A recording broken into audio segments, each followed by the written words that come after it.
내 이름은 한수연이다. 나는 52살. 내 삶은 마치 멈춰버린 시계와 같았다. 서울 외곽의 고요한 주택가, 오래된 가구들만이 텅 빈 공간을 채우고 있는 낡은 집에서 나는 남편이 돌아올 리 없는 시간을 기다리며 살아간다. 차가운 공기, 먼지 쌓인 책들, 그리고 벽에 걸린 낡은 시계의 째깍거리는 소리만이 나의 단조로운 일상을 채웠다. 사람들은 나를 불쌍한 과부라 부르며 동정했지만 그들은 나의 내면을 알지 못했다. 나는 겉으로는 슬픔에 잠긴 채 조용히 살아가는 듯 보였지만 내 안에는 30년 전 실종된 남편에 대한 그리움과 풀리지 않는 미스터리가 깊이 자리하고 있었다. 내 남편 강태준. 그는 저명한 물리학자이자 나의 첫사랑이었다. 30년 전 그는 연구를 위해 홀로 해외로 떠났고 얼마 후 의문의 사고로 실종되었다는 통보를 받았다.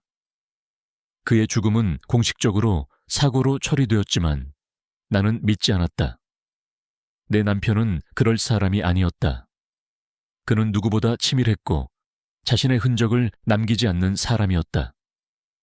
나는 그의 실종에 어떤 거대한 비밀이 숨겨져 있다고 직감했다.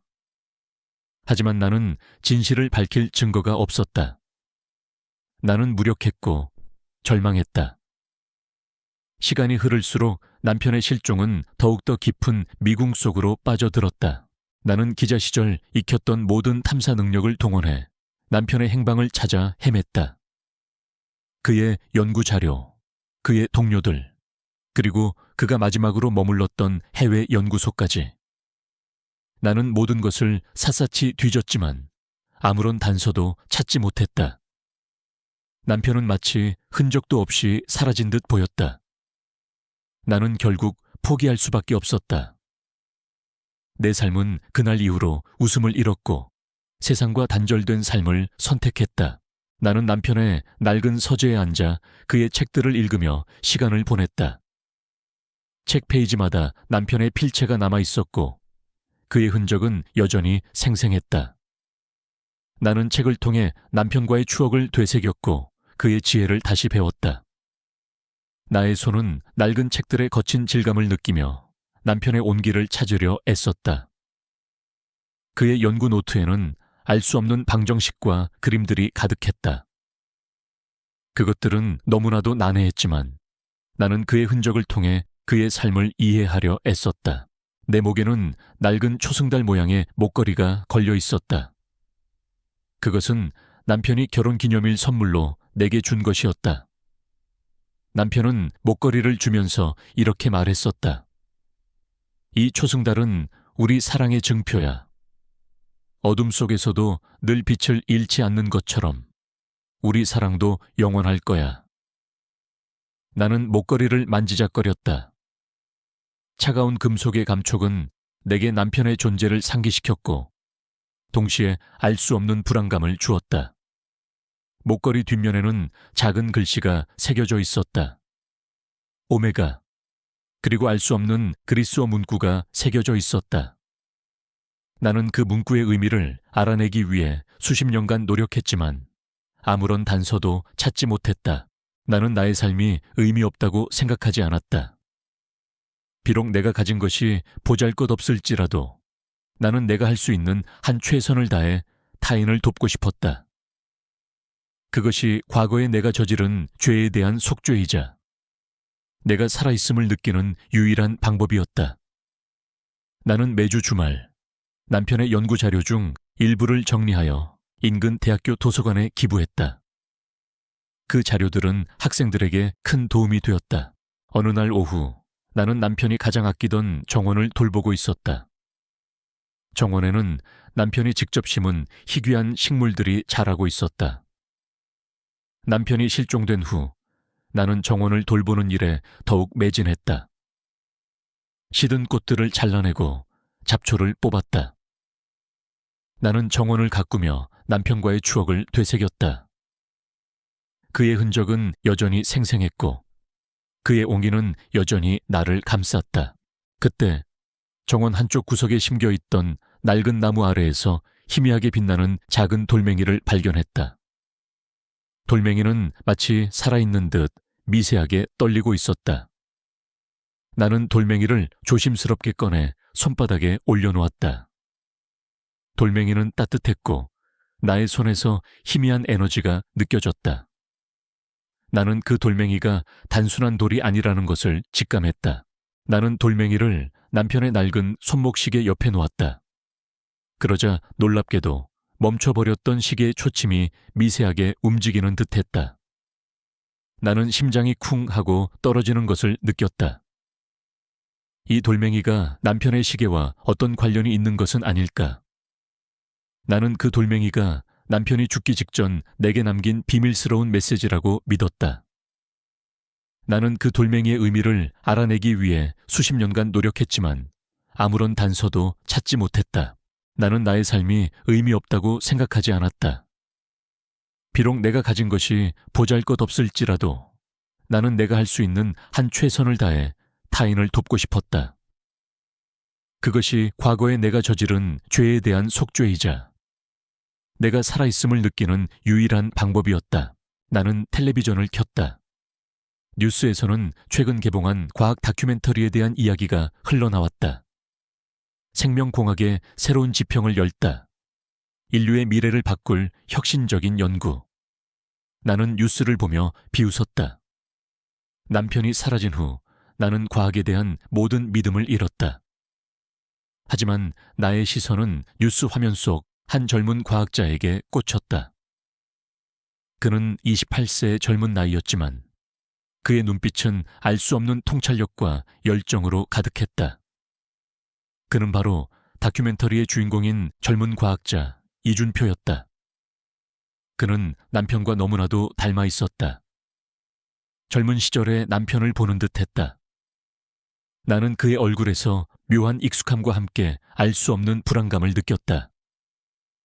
마치 오래전부터 알고 지낸 사이처럼 나는 그 젊은 과학자를 만나봐야겠다고 생각했다. 어쩌면 그곳에 나의 마지막 희망이 있을지도 모른다는 알 수 없는 예감이 들었다. 나의 삶은 이제 끝나가는 것처럼 보였지만 나는 여전히 숨겨진 힘을 가지고 있었다.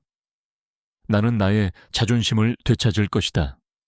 그리고 세상에게 그들이 누구를 얕봤는지 똑똑히 보여줄 것이다. 나의 숨겨진 과거와 내가 가진 지혜가 이제 빛을 발할 때가 왔다. 나의 삶의 마지막 장은 절망이 아닌 희망과 정의의 이야기가 될 것이었다. 나의 멈춰버린 시계는 다시 움직이기 시작할 것이다. 나는 낡은 수첩을 꺼내 들었다. 수첩에는 남편이 남긴 마지막 메시지가 적혀 있었다. 수아, 이 시계는 우리 사랑의 증표야. 언젠가 네가 가장 힘들 때 이 시계가 너에게 길을 알려줄 거야. 수아는 나의 유일한 희망이자 내가 살아가는 유일한 이유였다. 나는 수아가 나의 모든 것을 뛰어넘는 존재로 성장하기를 바랐다. 나는 나의 삶이 이 모든 시련을 통해 더욱 단단해지고 깊어졌음을 깨달았다. 과거의 상처는 아물었고 나는 나 자신을 완전히 받아들였다. 나는 더 이상 숨거나 도망치지 않는다. 나는 당당하게 나의 길을 걸어갈 것이다. 나의 목표는 명확했다. 남편의 명예를 되찾고 정의를 세우는 것, 그리고 나의 과거와 정면으로 맞서는 것. 나는 이 모든 것을 감당할 준비가 되어 있었다. 나의 삶의 마지막 장은 절망이 아닌 희망과 정의의 이야기가 될 것이었다. 나의 멈춰버린 시계는 다시 움직이기 시작할 것이다. 내 삶의 고요가 깨진 것은 순식간이었다. 30년 전 흔적도 없이 사라진 남편 강태준과 똑같이 생긴 젊은 과학자 이준표. 그의 얼굴을 뉴스 화면에서 마주한 순간 나는 마치 시간이 멈춘 듯한 착각에 빠졌다. 심장이 쿵 하고 떨어지는 것을 느꼈다. 그에게서 풍겨져 나오는 남편의 젊은 시절 모습은 내게 거부할 수 없는 이끌림이자 동시에 알 수 없는 불안감이었다. 이 모든 것이 단순한 우연일 리 없었다. 나는 이준표와 남편의 관계를 파헤쳐야 한다는 강렬한 충동에 휩싸였다. 나는 곧바로 이준표가 일하는 연구소로 향했다. 서울 도심의 최첨단 과학연구소. 그곳은 내가 과거 남편과 함께 거닐던 연구실과는 너무나도 다른 차갑고 현대적인 공간이었다. 나는 이준표를 만나기 위해 그의 비서에게 나의 신분을 밝혔다. 나는 이준표가 나를 만나줄지 확신할 수 없었지만 나의 직감은 그가 나를 외면하지 않을 것이라고 속삭였다. 이준표는 나의 존재를 보자마자 놀란 듯 눈이 휘둥그레졌다. 그는 나를 낯설어 했지만 그의 눈빛은 알 수 없는 익숙함과 당황함으로 흔들렸다. 한수연 교수님? 제가 알기로는 교수님은 은퇴하신 지 오래. 그의 목소리는 남편의 젊은 시절 목소리와 너무나도 흡사했다. 나는 그의 목소리를 듣는 내내 눈물이 핑 돌았다. 나는 애써 눈물을 참고 그에게 말했다. 이준표 씨, 당신은 제 남편 강태준 교수님과 너무나도 닮았습니다. 저는 당신과 제 남편 사이에 어떤 비밀이 숨겨져 있다고 생각합니다. 저에게 모든 것을 이야기해 주십시오. 나의 간곡한 부탁에 이준표는 잠시 망설였다. 그의 얼굴에는 불안감과 함께 알 수 없는 두려움이 스쳐 지나갔다. 그는 내게 자신의 과거를 이야기해 주려 하지 않는 듯 했다. 하지만 나는 포기하지 않았다. 나는 그에게 남편의 낡은 앨범 속 사진을 보여주었다. 남편과 똑같이 생긴 그의 얼굴. 이준표는 사진을 보자마자 경악했다. 그의 손은 떨렸고 그의 눈빛은 혼란스러움으로 가득했다. 나는 이준표에게 내가 겪었던 모든 일들을 이야기해 주었다.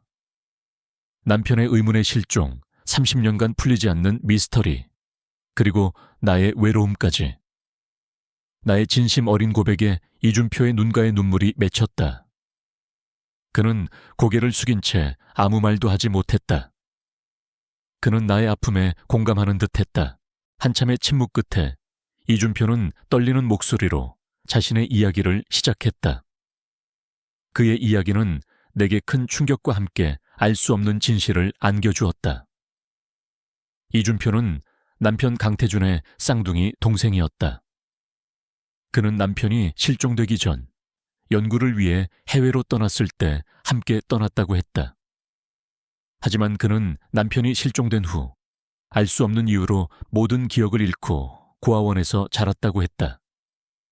그는 자신의 진짜 가족이 누구인지, 자신의 과거가 무엇인지 전혀 알지 못했다.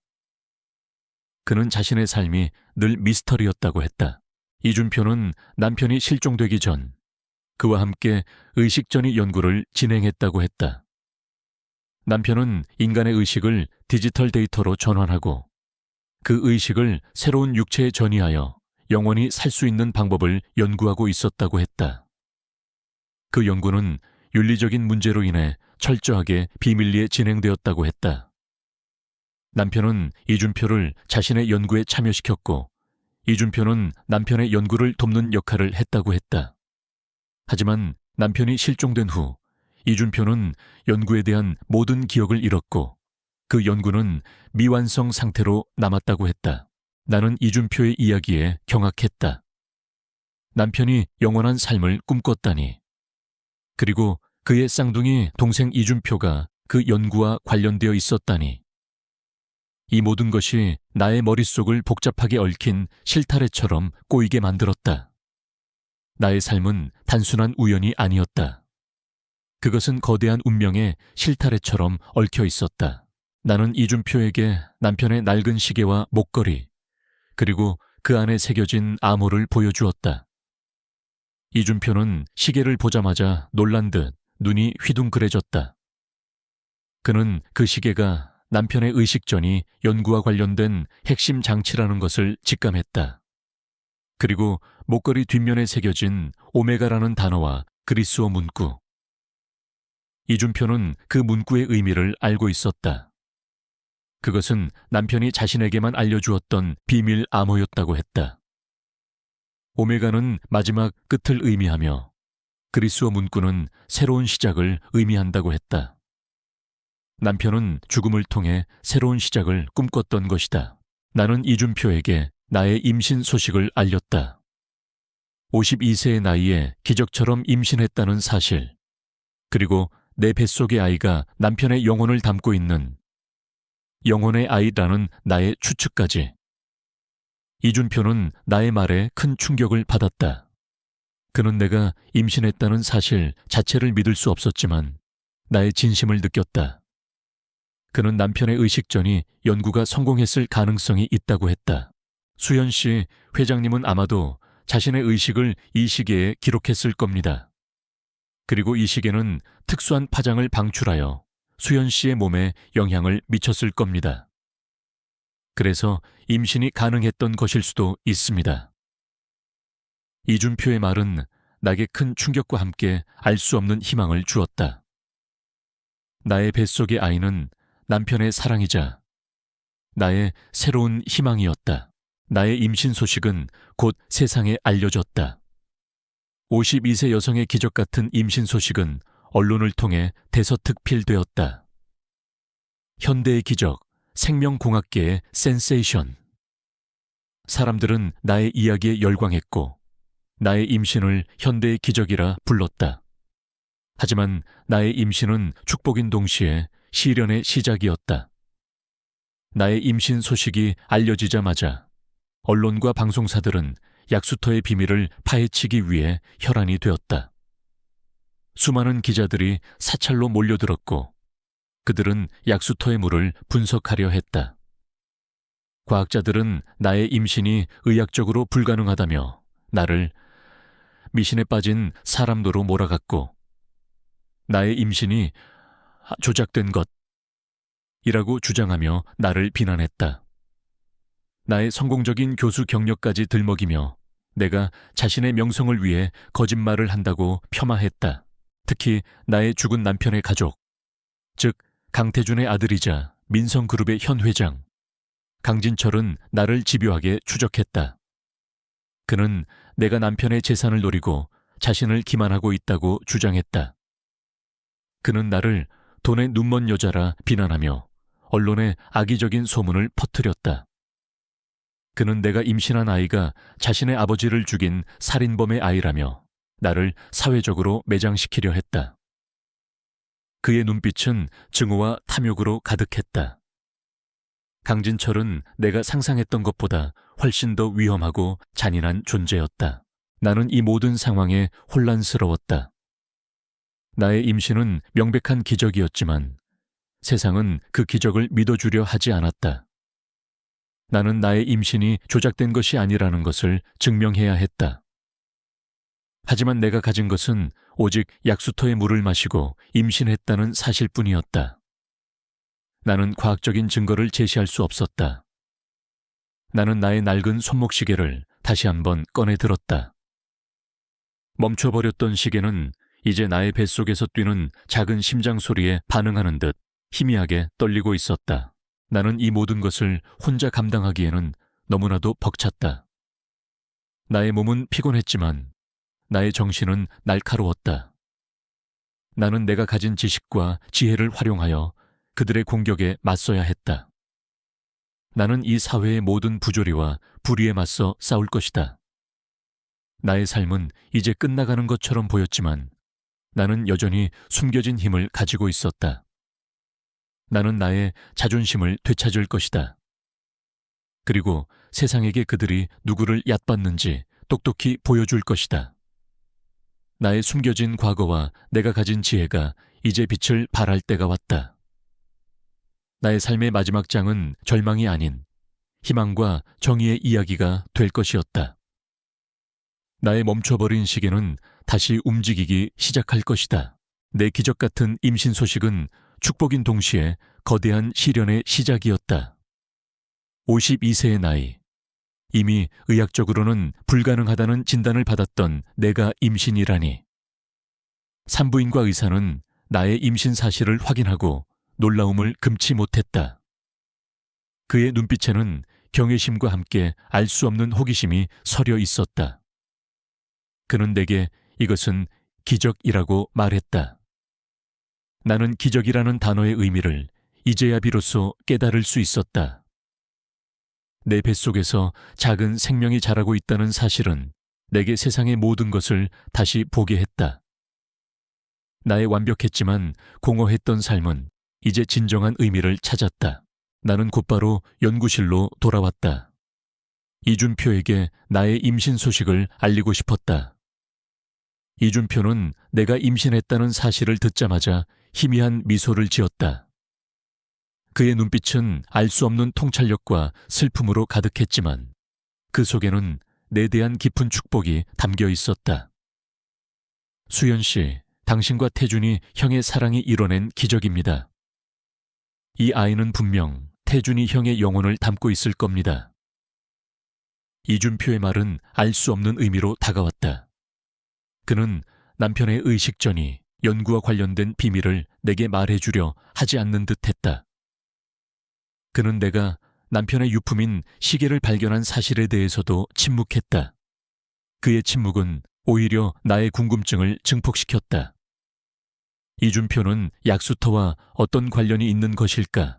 나는 이준표와 함께 남편의 영생 프로젝트 연구 자료를 다시 검토하기 시작했다. 남편은 자신의 의식을 디지털 데이터로 전환하고 그 의식을 새로운 육체에 전이하여 영원히 살 수 있는 방법을 연구하고 있었다. 그리고 나의 뱃속의 아이가 바로 남편이 창조하려 했던 수아였다니. 남편의 의식이 나의 뱃속 아이에게 이식되어 다시 태어나고 있다는 사실은 내게 충격과 함께 알 수 없는 감격을 주었다. 나의 임신 소식은 곧 세상에 알려졌다. 52세 여성의 기적 같은 임신 소식은 언론을 통해 대서특필되었다. 현대의 기적, 생명공학계의 센세이션. 사람들은 나의 이야기에 열광했고 나의 임신을 현대의 기적이라 불렀다. 나의 이름은 하루아침에 유명인이 되었고 나는 세상의 모든 관심 속에 놓이게 되었다. 하지만 나의 임신 소식은 축복인 동시에 시련의 시작이었다. 나의 임신 소식이 알려지자마자 언론과 방송사들은 나의 임신이 조작된 것이라고 주장하며 나를 비난했다. 과학자들은 나의 임신이 의학적으로 불가능하다며 나를 미신에 빠진 사람으로 몰아갔고 나의 성공적인 과학자 경력까지 들먹이며 내가 자신의 명성을 위해 거짓말을 한다고 폄하했다. 특히 나의 죽은 남편의 가족, 즉 강태준의 아들이자 민성그룹의 현 회장 강진철은 나를 집요하게 추적했다. 그는 내가 남편의 재산을 노리고 자신을 기만하고 있다고 주장했다. 그는 나를 돈에 눈먼 여자라 비난하며 언론에 악의적인 소문을 퍼뜨렸다. 그는 내가 임신한 아이가 자신의 아버지를 죽인 살인범의 아이라며 나를 사회적으로 매장시키려 했다. 그의 눈빛은 증오와 탐욕으로 가득했다. 강진철은 내가 상상했던 것보다 훨씬 더 위험하고 잔인한 존재였다. 그는 나의 뱃속의 아이를 불륜의 증거로 삼아 나를 벼랑 끝으로 내몰려 했다. 나는 이 모든 상황에 혼란스러웠다. 나의 임신은 명백한 기적이었지만 세상은 그 기적을 믿어주려 하지 않았다. 나는 나의 임신이 조작된 것이 아니라는 것을 증명해야 했다. 하지만 내가 가진 것은 오직 남편의 의식 전이, 연구 자료와 이준표의 증언뿐이었다. 나는 과학적인 증거를 제시할 수 없었다. 나는 나의 낡은 손목시계를 다시 한번 꺼내 들었다. 멈춰버렸던 시계는 이제 나의 뱃속에서 뛰는 작은 심장 소리에 반응하는 듯 희미하게 떨리고 있었다. 나는 이 모든 것을 혼자 감당하기에는 너무나도 벅찼다. 나의 몸은 피곤했지만 나의 정신은 날카로웠다. 나는 내가 가진 지식과 지혜를 활용하여 그들의 공격에 맞서야 했다. 나는 이 사회의 모든 부조리와 불의에 맞서 싸울 것이다. 나의 삶은 이제 끝나가는 것처럼 보였지만 나는 여전히 숨겨진 힘을 가지고 있었다. 나는 나의 자존심을 되찾을 것이다. 그리고 세상에게 그들이 누구를 얕봤는지 똑똑히 보여줄 것이다. 나의 숨겨진 과거와 내가 가진 지혜가 이제 빛을 발할 때가 왔다. 나의 삶의 마지막 장은 절망이 아닌 희망과 정의의 이야기가 될 것이었다. 나의 멈춰버린 시계는 다시 움직이기 시작할 것이다. 나는 이준표와 함께 강진철의 방역에 대비했다. 우리는 그들이 어떤 논리로 우리를 공격할지 예측했고 그에 대한 반박 논리를 미리 준비했다. 이준표는 남편의 영생 프로젝트 연구 자료를 분석하며 강진철의 주장이 거짓임을 증명할 과학적인 근거를 찾아냈다. 그는 남편의 연구가 단순한 미신이 아니라 과학이라는 것을 세상에 증명하려 했다. 며칠 후 강진철은 나를 상대로 임신 사기 및 재산 가로채기 혐의로 소송을 제기했다. 그는 내가 남편의 재산을 노리고 위장 결혼을 했으며 그의 사후에 외간 남자와 관계를 맺어 임신하고 그 아이를 남편의 아이라고 속여 재산을 가로채려 한다고 주장했다. 그는 언론을 통해 이 모든 것을 대대적으로 보도하며 나를 파렴치한 꽃뱀으로 몰아갔다. 나는 법정에서 수많은 기자들과 대중 앞에서 나의 진실을 이야기해야 했다. 나의 임신이 기적이라는 것, 그리고 내 뱃속의 아이가 남편의 영혼을 담고 있는 영혼의 아이라는 것을. 하지만 세상은 그 모든 것을 믿어주려 하지 않을 터였다. 나는 이 모든 것을 혼자 감당하기에는 너무나도 벅찼다. 그때 이준표가 나의 옆에서 나를 위로하며 말했다. 수연 씨, 걱정 마세요. 제가 수연 씨의 가장 든든한 변호사가 될 겁니다.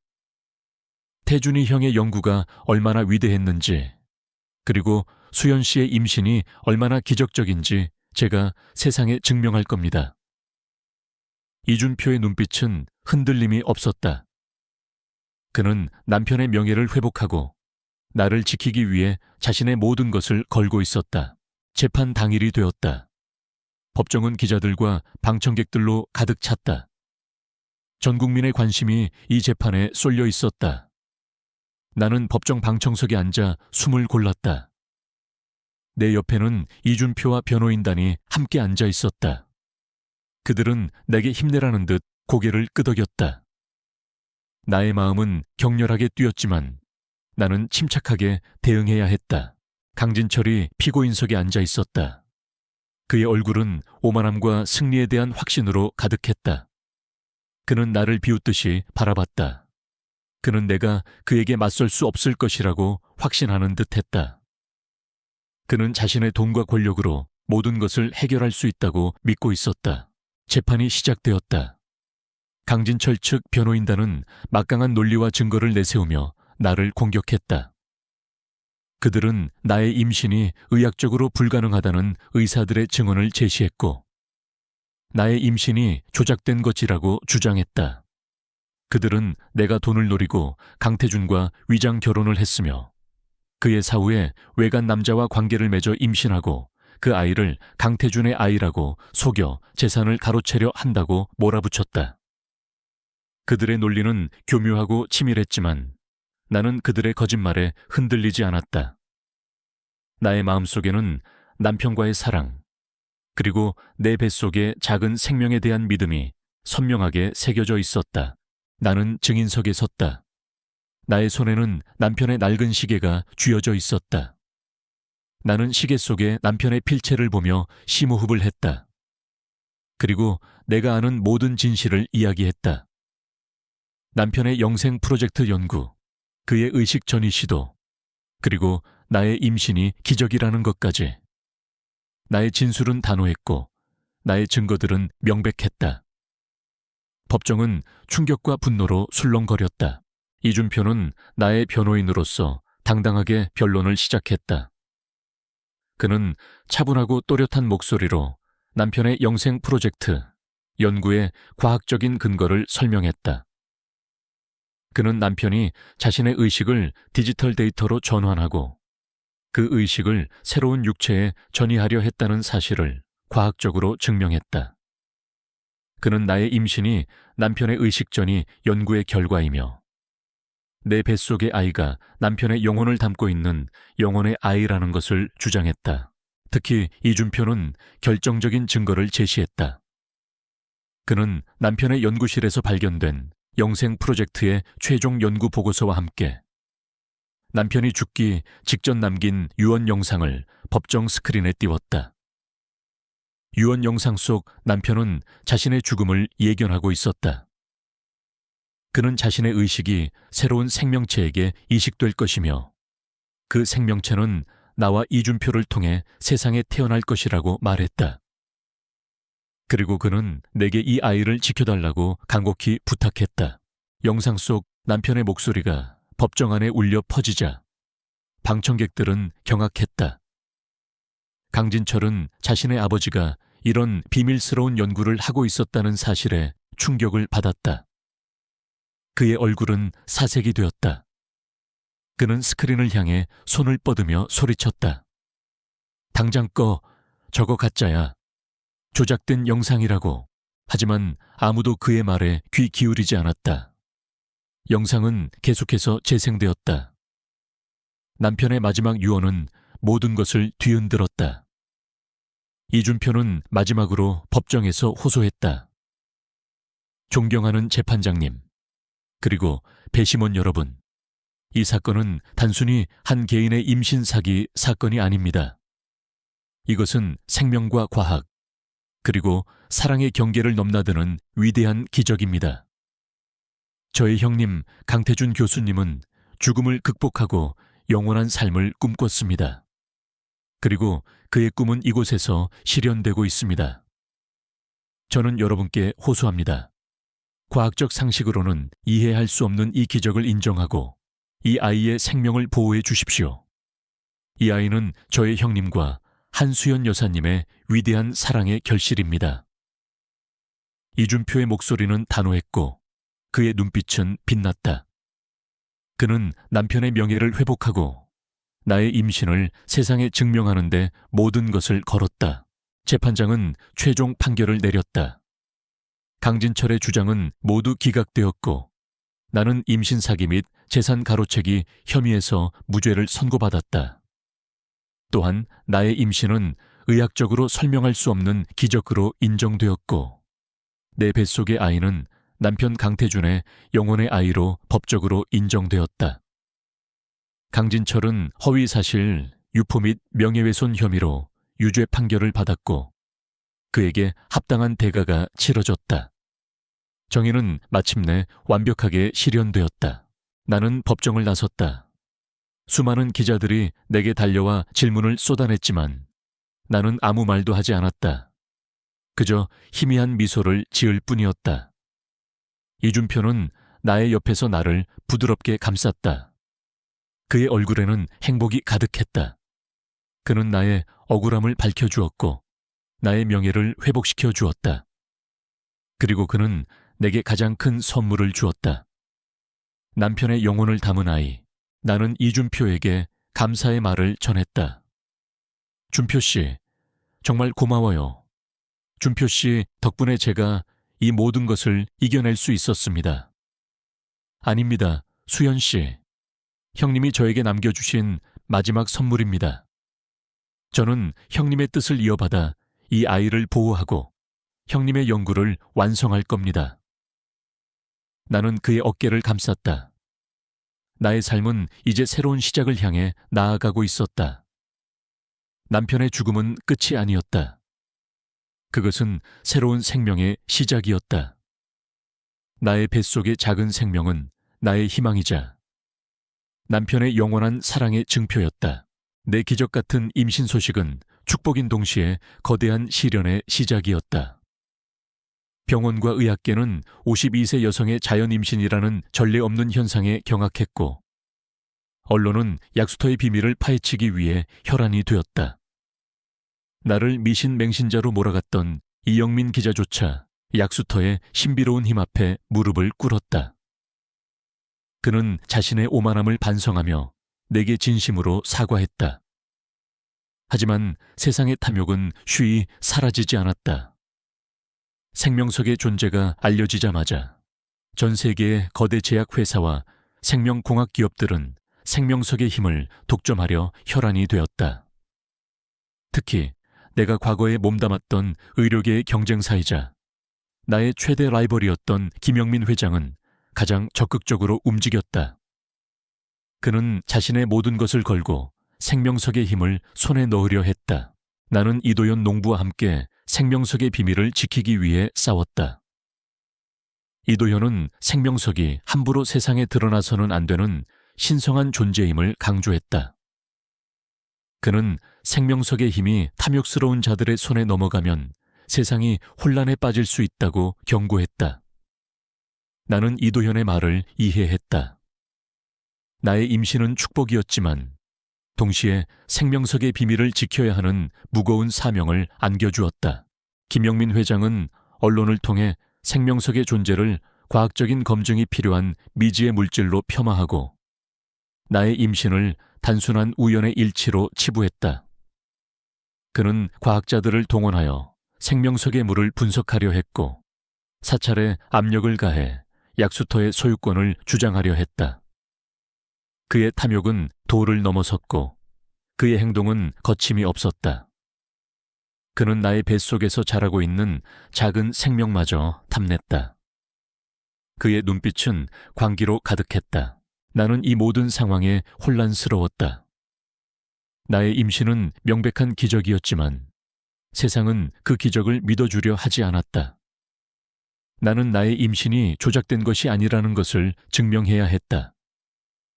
하지만 내가 가진 것은 오직 약수터의 물을 마시고 임신했다는 사실뿐이었다.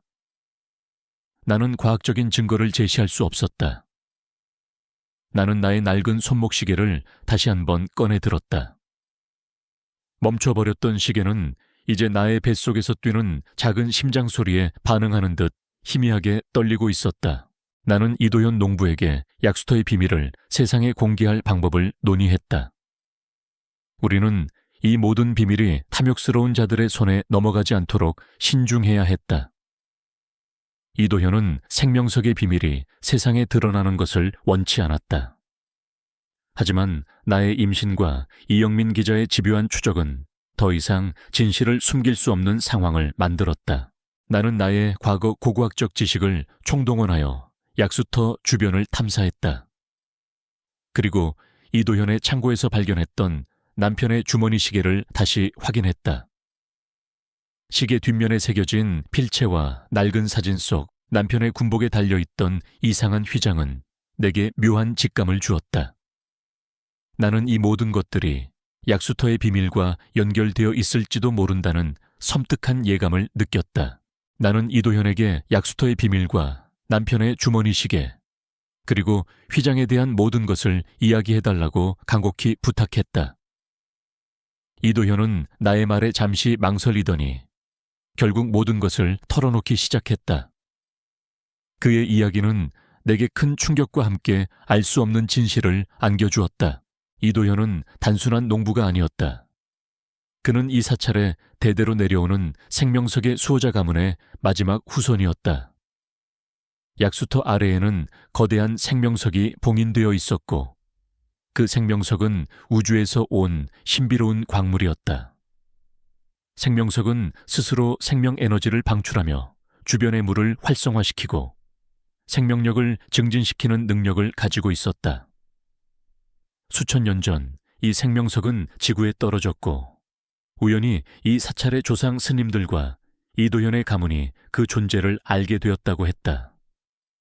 그들은 생명석의 힘이 너무나도 강력하여 악의 손에 넘어가면 세상이 혼란에 빠질 것이라는 것을 알았고 대대로 생명석을 보호하고 그 비밀을 지켜왔다고 했다. 이도현은 생명석의 수호자로서 수백 년을 살아온 신비로운 존재였다. 그의 몸은 생명석과 연결되어 있었고 그는 생명석의 에너지를 통해 젊음을 유지하고 있었다. 그의 앳된 얼굴은 그의 나이를 속이고 있었던 것이다. 그리고 더욱 충격적인 것은 나의 남편 김성철 회장님과의 연결고리였다.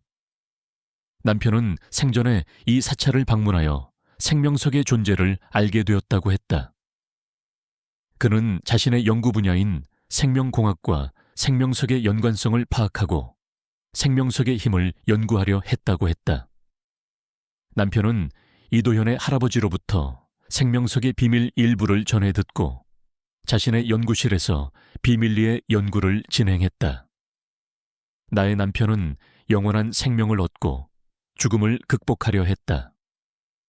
그는 자신의 의식을 디지털 데이터로 전환하고 그 의식을 생명석의 힘을 통해 새로운 생명체에게 이식하려 했다. 남편의 주머니 시계는 그 연구의 핵심 장치였고 휘장은 그 연구의 성공을 의미하는 비밀스러운 상징이었다. 남편은 죽기 직전 자신의 의식을 주머니 시계에 기록했고 그 시계를 이도현의 할아버지에게 맡겨 생명석의 힘으로 활성화해달라고 부탁했던 것이다. 그리고 그 의식은 약수터의 물을 통해 내게 전달되어 나의 임신을 가능하게 했다. 나는 이 모든 진실에 경악했고 동시에 알 수 없는 감격에 휩싸였다. 나의 남편은 죽은 것이 아니었다. 그는 나의 뱃속에서 새로운 생명으로 다시 태어나고 있었다. 유령의 형체가 남편의 침실에 나타났던 것, 그리고 나의 시계가 반응했던 것 또한 남편의 의식이 나와 교감하려 했던 증거였다. 나의 임신은 단순한 기적이 아니었다. 그것은 남편의 영생 프로젝트가 성공했다는 증거이자 나의 삶에 찾아온 진정한 의미였다. 나의 뱃속의 아이는 남편의 육체적인 아이가 아니라 그의 의식을 담고 있는 영혼의 아이였던 것이다. 나는 이 모든 비밀을 세상에 공개할지 고민했다. 하지만 생명석의 존재가 세상에 알려지면 엄청난 혼란과 탐욕을 초래할 수 있었다. 나는 생명석의 비밀을 지켜야 했다. 그리고 내 뱃속의 작은 생명을 보호해야 했다. 나는 이도현과 함께 기자회견을 열기로 결정했다. 우리는 이 기자회견을 통해 약수터의 비밀과 나의 임신이 기적이라는 것을 세상에 알리고 생명석의 신성함을 지키고자 했다. 이 모든 것이 세상에 공개되면 엄청난 파장을 불러올 터였다. 하지만 우리는 이 길을 선택할 수밖에 없었다. 우리는 이영민 기자처럼 진실을 추구하지만 동시에 탐욕에 눈이 멀지 않은 언론인을 찾아야 했다. 나의 조력자였던 그 젊은 기자. 그는 나의 이야기를 믿어줄 것이라고 직감했다. 나는 그에게 연락했다. 그는 나의 요청에 망설이지 않고 달려왔다. 기자회견 당일이 되었다. 사찰 마당에는 수많은 기자들과 방송 관계자들이 모여 있었다. 전 국민의 관심이 이 기자회견에 쏠려 있었다. 이영민 기자는 가장 앞자리에 앉아 나를 노려보고 있었다. 그의 눈빛은 여전히 나를 거짓말쟁이로 보는 듯했다. 나는 이도현과 함께 단상에 섰다. 나의 배는 이미 제법 불러 있었다. 나는 마이크를 잡고 심호흡을 했다. 내 심장은 쿵쿵거렸지만 내 얼굴에는 어떤 감정도 드러나지 않았다. 나는 내가 말해야 할 진실의 무게를 알고 있었다. 안녕하십니까? 저는 한유진입니다. 55세의 나이에 기적처럼 임신한 여성 CEO입니다. 나의 목소리가 기자회견장에 울려 퍼졌다. 기자들은 나의 말에 집중했다. 저는 오늘 이 자리에서 저의 임신이 어떻게 가능했는지, 그리고 이 사찰의 약수터에 숨겨진 비밀에 대해 말씀드리고자 합니다. 나의 말이 끝나자 기자들은 술렁거렸다. 이영민 기자는 비웃듯이 말했다. 한유진 씨, 지금 미신을 이야기하려는 겁니까? 과학적으로 불가능한 임신을 기적이라고 포장하려는 겁니까? 그의 목소리는 격앙되어 있었지만 나는 그의 말을 무시했다. 나는 이도현에게 시선을 보냈다. 이도현은 나의 눈빛을 읽고 고개를 끄덕였다. 그리고 그는 나의 옆에서 사찰의 오래된 기록을 펼쳤다. 나는 이도현과 함께 약수터의 역사와 생명석에 대한 모든 비밀을 공개했다. 생명석의 존재, 그리고 그 힘이 어떻게 약수를 활성화시키고 생명을 증진시키는지, 나의 임신이 생명석의 힘이 나의 간절한 염원에 반응하여 일어난 기적이라는 것을, 그리고 이도현이 그 생명석의 수호자이자 수백 년을 살아온 신비로운 존재라는 것을. 이 모든 것이 세상에 공개되자 기자들은 충격에 휩싸였다. 이영민 기자는 가장 앞자리에 앉아 나를 노려보고 있었다. 그의 얼굴은 혼란스러움과 함께 알 수 없는 분노로 일그러져 있었다. 그는 자신이 그토록 미신이라고 비난했던 것이 사실은 상상을 초월하는 진실이었다는 사실에 충격을 받은 듯했다. 그는 마이크를 잡고 소리쳤다. 한유진 씨, 지금 당신은 국민들을 속이고 있습니다. 이런 말도 안 되는 이야기를 믿으라는 겁니까? 당신의 임신은 과학적으로 불가능합니다. 당신은 지금 사기극을 벌이고 있습니다. 그의 목소리는 격앙되어 있었지만 나는 그의 말을 무시했다. 나는 이도현과 함께 생명석에 대한 모든 진실을 공개했다. 생명석이 우주에서 온 신비로운 광물이며 그 힘이 생명을 품고 치유하는 능력을 가지고 있다는 것을. 그리고 그 힘이 악의 손에 넘어가면 세상이 혼란에 빠질 수 있다는 것을. 나의 이야기는 논리적인 설명이 아닌 직접적인 경험과 수천 년간 이어진 사찰의 기록을 통해 증명되었다. 기자회견장은 순식간에 아수라장이 되었다. 기자들은 질문을 쏟아냈고 방송 카메라들은 쉴 새 없이 플래시를 터뜨렸다. 이영민 기자는 단상 위로 뛰어 올라와 나를 막으려 했다. 그는 나의 팔을 잡고 소리쳤다. 한유진 씨, 당신은 지금 거짓말을 하고 있습니다. 당신의 임신은 조작된 겁니다. 당신은 대국민 사기극을 벌이고 있습니다. 나는 그의 손을 뿌리치고 단호하게 말했다. 이영민 기자님, 진실은 결코 숨겨지지 않습니다. 당신은 지금 당신의 눈앞에 있는 진실을 외면하고 있습니다. 나의 말에 이영민 기자는 당황한 듯 말을 잇지 못했다. 그의 얼굴에는 절망감이 가득했다. 그는 자신이 그토록 맹신했던 과학의 한계에 부딪힌 것이다. 이도현은 조용히 약수터로 향했다. 그리고 약수터 바위 틈에 숨겨져 있던 작은 돌들을 꺼냈다. 그 돌들은 희미하게 빛을 내고 있었다. 이도현은 돌들을 들어 올리며 말했다. 이것이 바로 생명석의 조각들입니다. 이 돌들은 수천 년 전부터 이곳에 봉인되어 있었습니다. 생명석의 힘은 선한 사람에게는 축복이 되지만 탐욕스러운 사람에게는 재앙이 될 수 있습니다. 이도현의 말이 끝나자 기자회견장 안은 다시 한번 경악에 휩싸였다. 과학자들은 생명석의 존재에 대해 놀라움을 금치 못했다. 그들은 생명석의 존재를 믿을 수 없었지만 그들이 눈으로 보고 있는 현상은 과학적으로 설명할 수 없는 것이었다. 그때 기자회견장 밖에서 요란한 소리가 들렸다. 사찰 입구로 수많은 고급 외제차들이 줄지어 들어섰다. 차에서 내린 사람들은 모두 정장을 차려입은 남자들이었다. 그들은 거대 기업의 총수들이자 내가 과거에 함께 일했던 생명공학 분야의 경쟁사 CEO들이었다. 그들의 얼굴에는 탐욕과 함께 알 수 없는 광기가 서려 있었다. 그들은 생명석의 비밀을 노리고 사찰에 침입한 것이다. 그들의 리더는 내가 과거에 수없이 마주했던 나의 최대 경쟁사이자 나와 함께 난임 연구에 막대한 투자를 했던 김영민 회장이었다. 그는 겉으로는 인자한 미소를 짓고 있었지만 그의 눈빛은 날카롭고 탐욕으로 가득했다. 그는 나의 임신 소식을 듣자마자 생명석의 존재를 직감하고 이곳으로 달려온 것이다. 그는 생명석의 힘을 독점하여 자신의 탐욕을 채우려 할 터였다.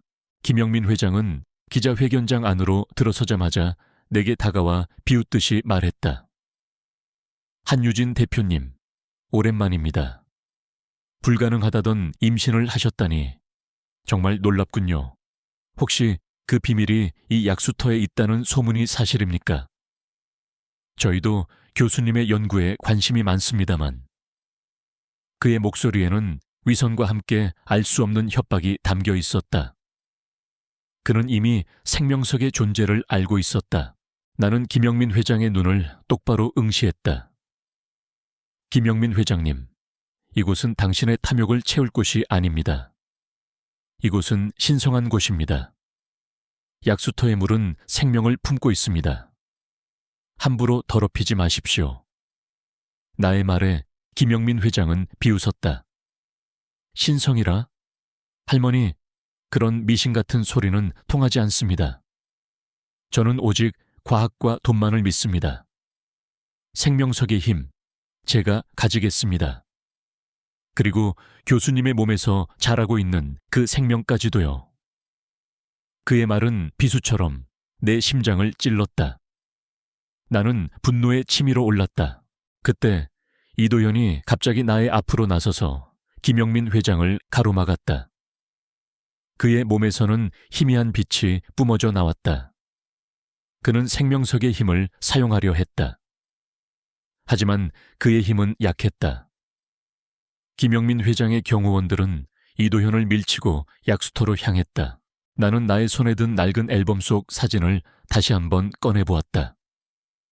어린 시절의 나, 그리고 어머니, 그리고 이도현과 똑같이 생긴 남자. 그는 젊은 시절의 이도현이었다. 나는 어머니가 왜 나를 그 사찰에 데려가셨는지, 그리고 왜 그 목걸이를 주셨는지 이제야 비로소 깨달았다. 어머니는 내가 생명석과 연결되어 있다는 사실을 알고 있었고, 내가 언젠가 약수터의 비밀을 찾아낼 것이라고 믿었던 것이다. 나의 심장은 격렬하게 뛰었다. 나의 삶은 단순한 우연이 아니었다. 그것은 거대한 운명의 실타래처럼 얽혀 있었다. 나는 내 배를 감쌌다. 내 뱃속에 작은 생명이 내게 용기를 주었다. 나는 나의 모든 것을 걸고 이 싸움에 임할 것이다. 나는 더 이상 숨거나 피하지 않을 것이다. 나의 지혜와 용기로 이 부당함에 맞설 것이다. 비록 내가 가진 것이 보잘것없을지라도 나는 결코 포기하지 않을 것이다. 나의 삶은 이제 끝나가는 것처럼 보였지만 나는 여전히 숨겨진 힘을 가지고 있었다. 나는 나의 자존심을 되찾을 것이다.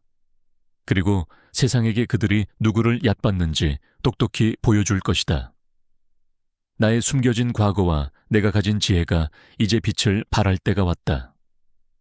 나의 삶의 마지막 장은 절망이 아닌 희망과 정의의 이야기가 될 것이었다.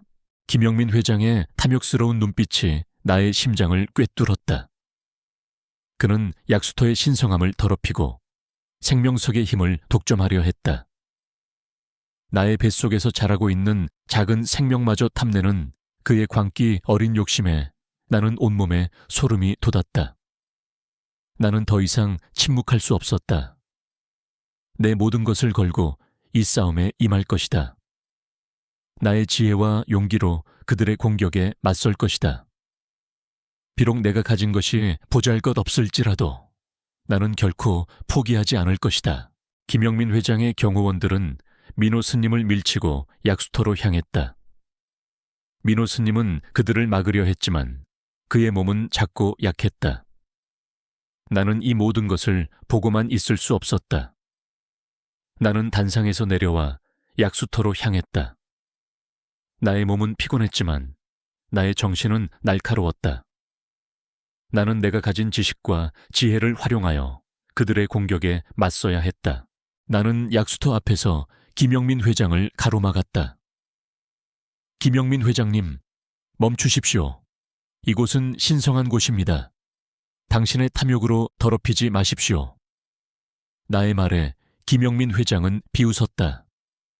한유진 대표님, 당신이 지금 뭘 할 수 있다고. 다리 저는 늙은이가 감히 나에게 대들다니. 당신은 그저 늙은 미신 맹신자일 뿐이야. 네 몸에서 자라는 그 생명도 결국 나의 것이 될 것이다. 그의 말은 비수처럼 내 심장을 찔렀다. 나는 분노에 치밀어 올랐다. 그때 민호 스님이 갑자기 나의 앞으로 나서서 김영민 회장을 가로막았다. 그의 몸에서는 희미한 빛이 뿜어져 나왔다. 그는 생명석의 힘을 사용하려 했다. 하지만 그의 힘은 약했다. 김영민 회장의 경호원들은 민호 스님을 밀치고 약수터로 향했다. 나는 나의 손에 든 낡은 앨범 속 사진을 다시 한번 꺼내보았다. 어린 시절의 나, 그리고 어머니, 그리고 민호 스님과 똑같이 생긴 남자. 그는 젊은 시절의 민호 스님이었다. 나는 어머니가 왜 나를 그 사찰에 데려가셨는지, 그리고 왜 그 목걸이를 주셨는지 이제야 비로소 깨달았다. 어머니는 내가 생명석과 연결되어 있다는 사실을 알고 있었고, 내가 언젠가 약수터의 비밀을 찾아낼 것이라고 믿었던 것이다. 나의 심장은 격렬하게 뛰었다. 나의 삶은 단순한 우연이 아니었다. 그것은 거대한 운명의 실타래처럼 얽혀 있었다. 나는 내 배를 감쌌다. 내 뱃속에 작은 생명이 내게 용기를 주었다. 나는 나의 모든 것을 걸고 이 싸움에 임할 것이다.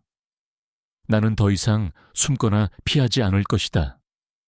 나의 지혜와 용기로 이 부당함에 맞설 것이다. 비록 내가 가진 것이 보잘것없을지라도 나는 결코 포기하지 않을 것이다. 나의 삶은 이제 끝나가는 것처럼 보였지만 나는 여전히 숨겨진 힘을 가지고 있었다. 나는 나의 자존심을 되찾을 것이다. 그리고 세상에게 그들이 누구를 얕봤는지 똑똑히 보여줄 것이다. 나의 숨겨진 과거와 내가 가진 지혜가 이제 빛을 발할 때가 왔다. 나의 삶의 마지막 장은 절망이 아닌 희망과 정의의 이야기가 될 것이었다. 나는 민호 스님에게 시선을 보냈다. 민호 스님은 나의 눈빛을 읽고 고개를 끄덕였다. 그리고 그는 자신의 몸을 이용해 약수터 입구를 가로막았다. 경호원들은 민호 스님을 비웃으며 그를 밀치려 했다. 하지만 민호 스님은 결코 물러서지 않았다. 그의 작은 몸은 마치 거대한 바위처럼 굳건했다. 이곳은 신성한 곳입니다. 더 이상 다가오지 마십시오. 민호 스님의 목소리는 낮았지만 그 속에는 알 수 없는 힘이 담겨 있었다. 경호원들은 민호 스님의 기세에 눌려 잠시 주춤했다. 나는 이 틈을 놓치지 않았다. 나는 나의 지혜를 활용했다. 나는 약수터 주변의 흙과 바위를 빠르게 살폈다. 그리고 나의 고고학적 지식을 총동원하여 약수터 주변에 숨겨진 비밀 장치를 찾아냈다. 그 장치는 생명석의 에너지를 통제하는 역할을 하는 것이었다. 나는 장치에 손을 얹고 나의 정신을 집중했다. 나의 손목에 걸린 초승달 모양의 목걸이가 희미하게 빛나기 시작했다.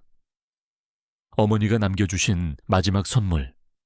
그것은 생명석의 에너지와 나의 몸을 연결하는 매개체였다. 나는 장치를 활성화했다. 그러자 약수터 주변의 땅이 흔들리기 시작했고 약수터의 물줄기가 더욱 거세게 솟아나왔다. 물줄기는 마치 살아있는 생명체처럼 움직이며 김영민 회장과 그의 경호원들을 향해 뿜어져 나갔다. 그들은 물줄기에 휩쓸려 넘어졌고 그들의 몸은 약수터의 신비로운 에너지에 의해 정화되는 듯했다. 그들은 고통의 비명을 질렀다. 김영민 회장은 물줄기에 휩쓸려 넘어지면서도 나를 원망스러운 눈으로 노려봤다. 그의 얼굴은 분노와 함께 알 수 없는 두려움으로 일그러져 있었다. 그는 자신이 상상했던 것과는 다른 거대한 힘에 직면한 것이다. 나는 장치를 통해 생명석의 에너지를 통제했다. 물줄기는 김영민 회장과 그의 경호원들을 제압했지만 그들에게 심각한 상처를 입히지는 않았다. 나의 목적은 그들을 해치는 것이 아니었다. 그들에게 생명석의 신성함을 보여주고 그들의 탐욕을 멈추게 하는 것이었다. 그때 기자회견장에 모여있던 기자들과 과학자들이 이 모든 광경을 지켜보고 있었다.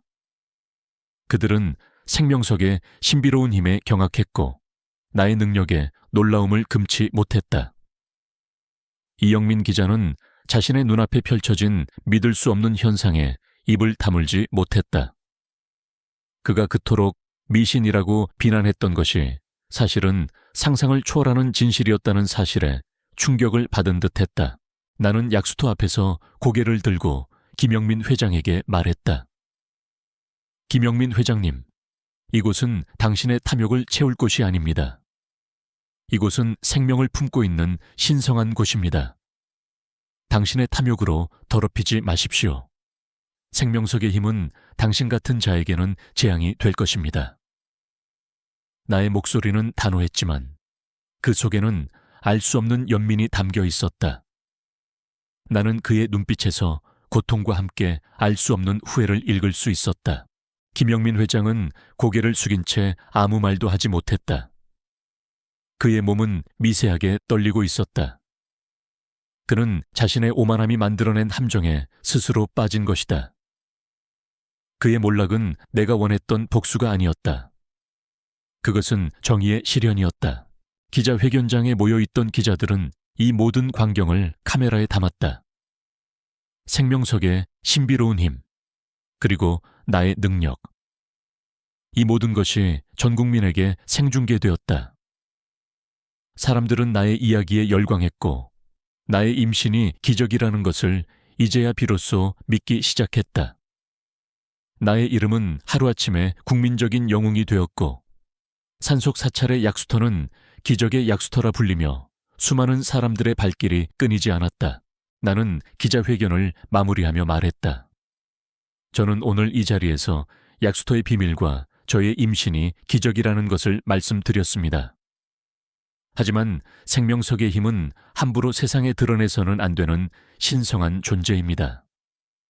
저는 여러분에게 이 약수터의 신성함을 지켜주고 생명석의 비밀을 탐욕스러운 자들의 손에서 보호해달라고 간곡히 부탁드립니다. 나의 말에 기자들은 고개를 끄덕였다. 그들은 더 이상 약수터의 비밀을 상업적으로 이용하려 하지 않았다. 그들은 생명석의 신성함을 존중했고 나의 이야기에 감동했다. 나는 민호 스님에게 다가가 그의 손을 잡았다. 스님, 정말 감사합니다. 스님 덕분에 제가 이 모든 것을 이겨낼 수 있었습니다. 민호 스님은 나의 손을 잡고 희미한 미소를 지었다. 보살님, 모든 것은 인연의 흐름에 따라 이루어지는 것입니다. 보살님은 이미 위대한 생명을 품고 있습니다. 그 생명을 보호하고 그 생명을 통해 이 세상을 더욱 아름답게 만드십시오. 민호 스님의 말은 알 수 없는 의미로 다가왔다. 그는 나의 태아에 대해 그리고 나의 미래에 대해 알고 있는 듯했다. 나는 산속 사찰에 머물며 출산을 준비했다. 나의 뱃속의 작은 생명은 건강하게 자라고 있었다. 나는 태아의 생명을 느끼며 나의 삶이 진정한 의미를 찾았음을 깨달았다. 나의 임신은 단순한 기적이 아니었다. 그것은 나의 과거와 현재, 그리고 미래를 잇는 거대한 운명의 실타래였다. 나는 나의 모든 것을 바쳐 이 작은 생명을 보호하고 그 생명을 통해 이 세상을 더욱 아름답게 만들 것이다. 나의 기적 같은 임신과 생명석의 비밀이 세상에 공개된 후 나의 삶은 송두리째 바뀌었다. 나는 이제 더 이상 조용히 숨어 지내던 CEO가 아니었다. 55세의 기적, 생명석의 비밀이라는 헤드라인 아래 나의 이야기는 전 국민에게 퍼져나갔다. 산속 사찰의 약수터는 성지가 되었고 수많은 사람들이 기적을 찾아 몰려들었다. 나를 미신 맹신자로 몰아갔던 이영민 기자조차 약수터의 신비로운 힘 앞에 무릎을 꿇었다. 그는 자신의 오만함을 반성하며 내게 진심으로 사과했다. 하지만 세상의 탐욕은 쉬이 사라지지 않았다. 생명석의 존재가 알려지자마자 전 세계의 거대 제약회사와 생명공학 기업들은 생명석의 힘을 독점하려 혈안이 되었다. 그들은 막대한 자본과 최첨단 기술력을 동원하여 생명석의 비밀을 파헤치고 그것을 상업적으로 이용하려 했다. 특히 내가 과거에 몸담았던 의료계의 경쟁사이자 나의 최대 라이벌이었던 김영민 회장은 가장 적극적으로 움직였다. 그는 자신의 모든 것을 걸고 생명석의 힘을 손에 넣으려 했다. 나는 민호 스님과 함께 생명석의 비밀을 지키기 위해 싸웠다. 민호 스님은 생명석이 함부로 세상에 드러나서는 안 되는 신성한 존재임을 강조했다. 그는 생명석의 힘이 탐욕스러운 자들의 손에 넘어가면 세상이 혼란에 빠질 수 있다고 경고했다. 나는 민호 스님의 말을 이해했다. 나의 임신은 축복이었지만 동시에 생명석의 비밀을 지켜야 하는 무거운 사명을 안겨주었다. 김영민 회장은 언론을 통해 생명석의 존재를 과학적인 검증이 필요한 미지의 물질로 폄하하고 나의 임신을 단순한 우연의 일치로 치부했다. 그는 과학자들을 동원하여 생명석의 물을 분석하려 했고 사찰에 압력을 가해 약수터의 소유권을 주장하려 했다. 그의 탐욕은 도를 넘어섰고 그의 행동은 거침이 없었다. 그는 나의 뱃속에서 자라고 있는 작은 생명마저 탐냈다. 그의 눈빛은 광기로 가득했다.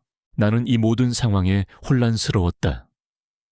나의 임신은 명백한 기적이었지만 세상은 그 기적을 믿어주려 하지 않았다.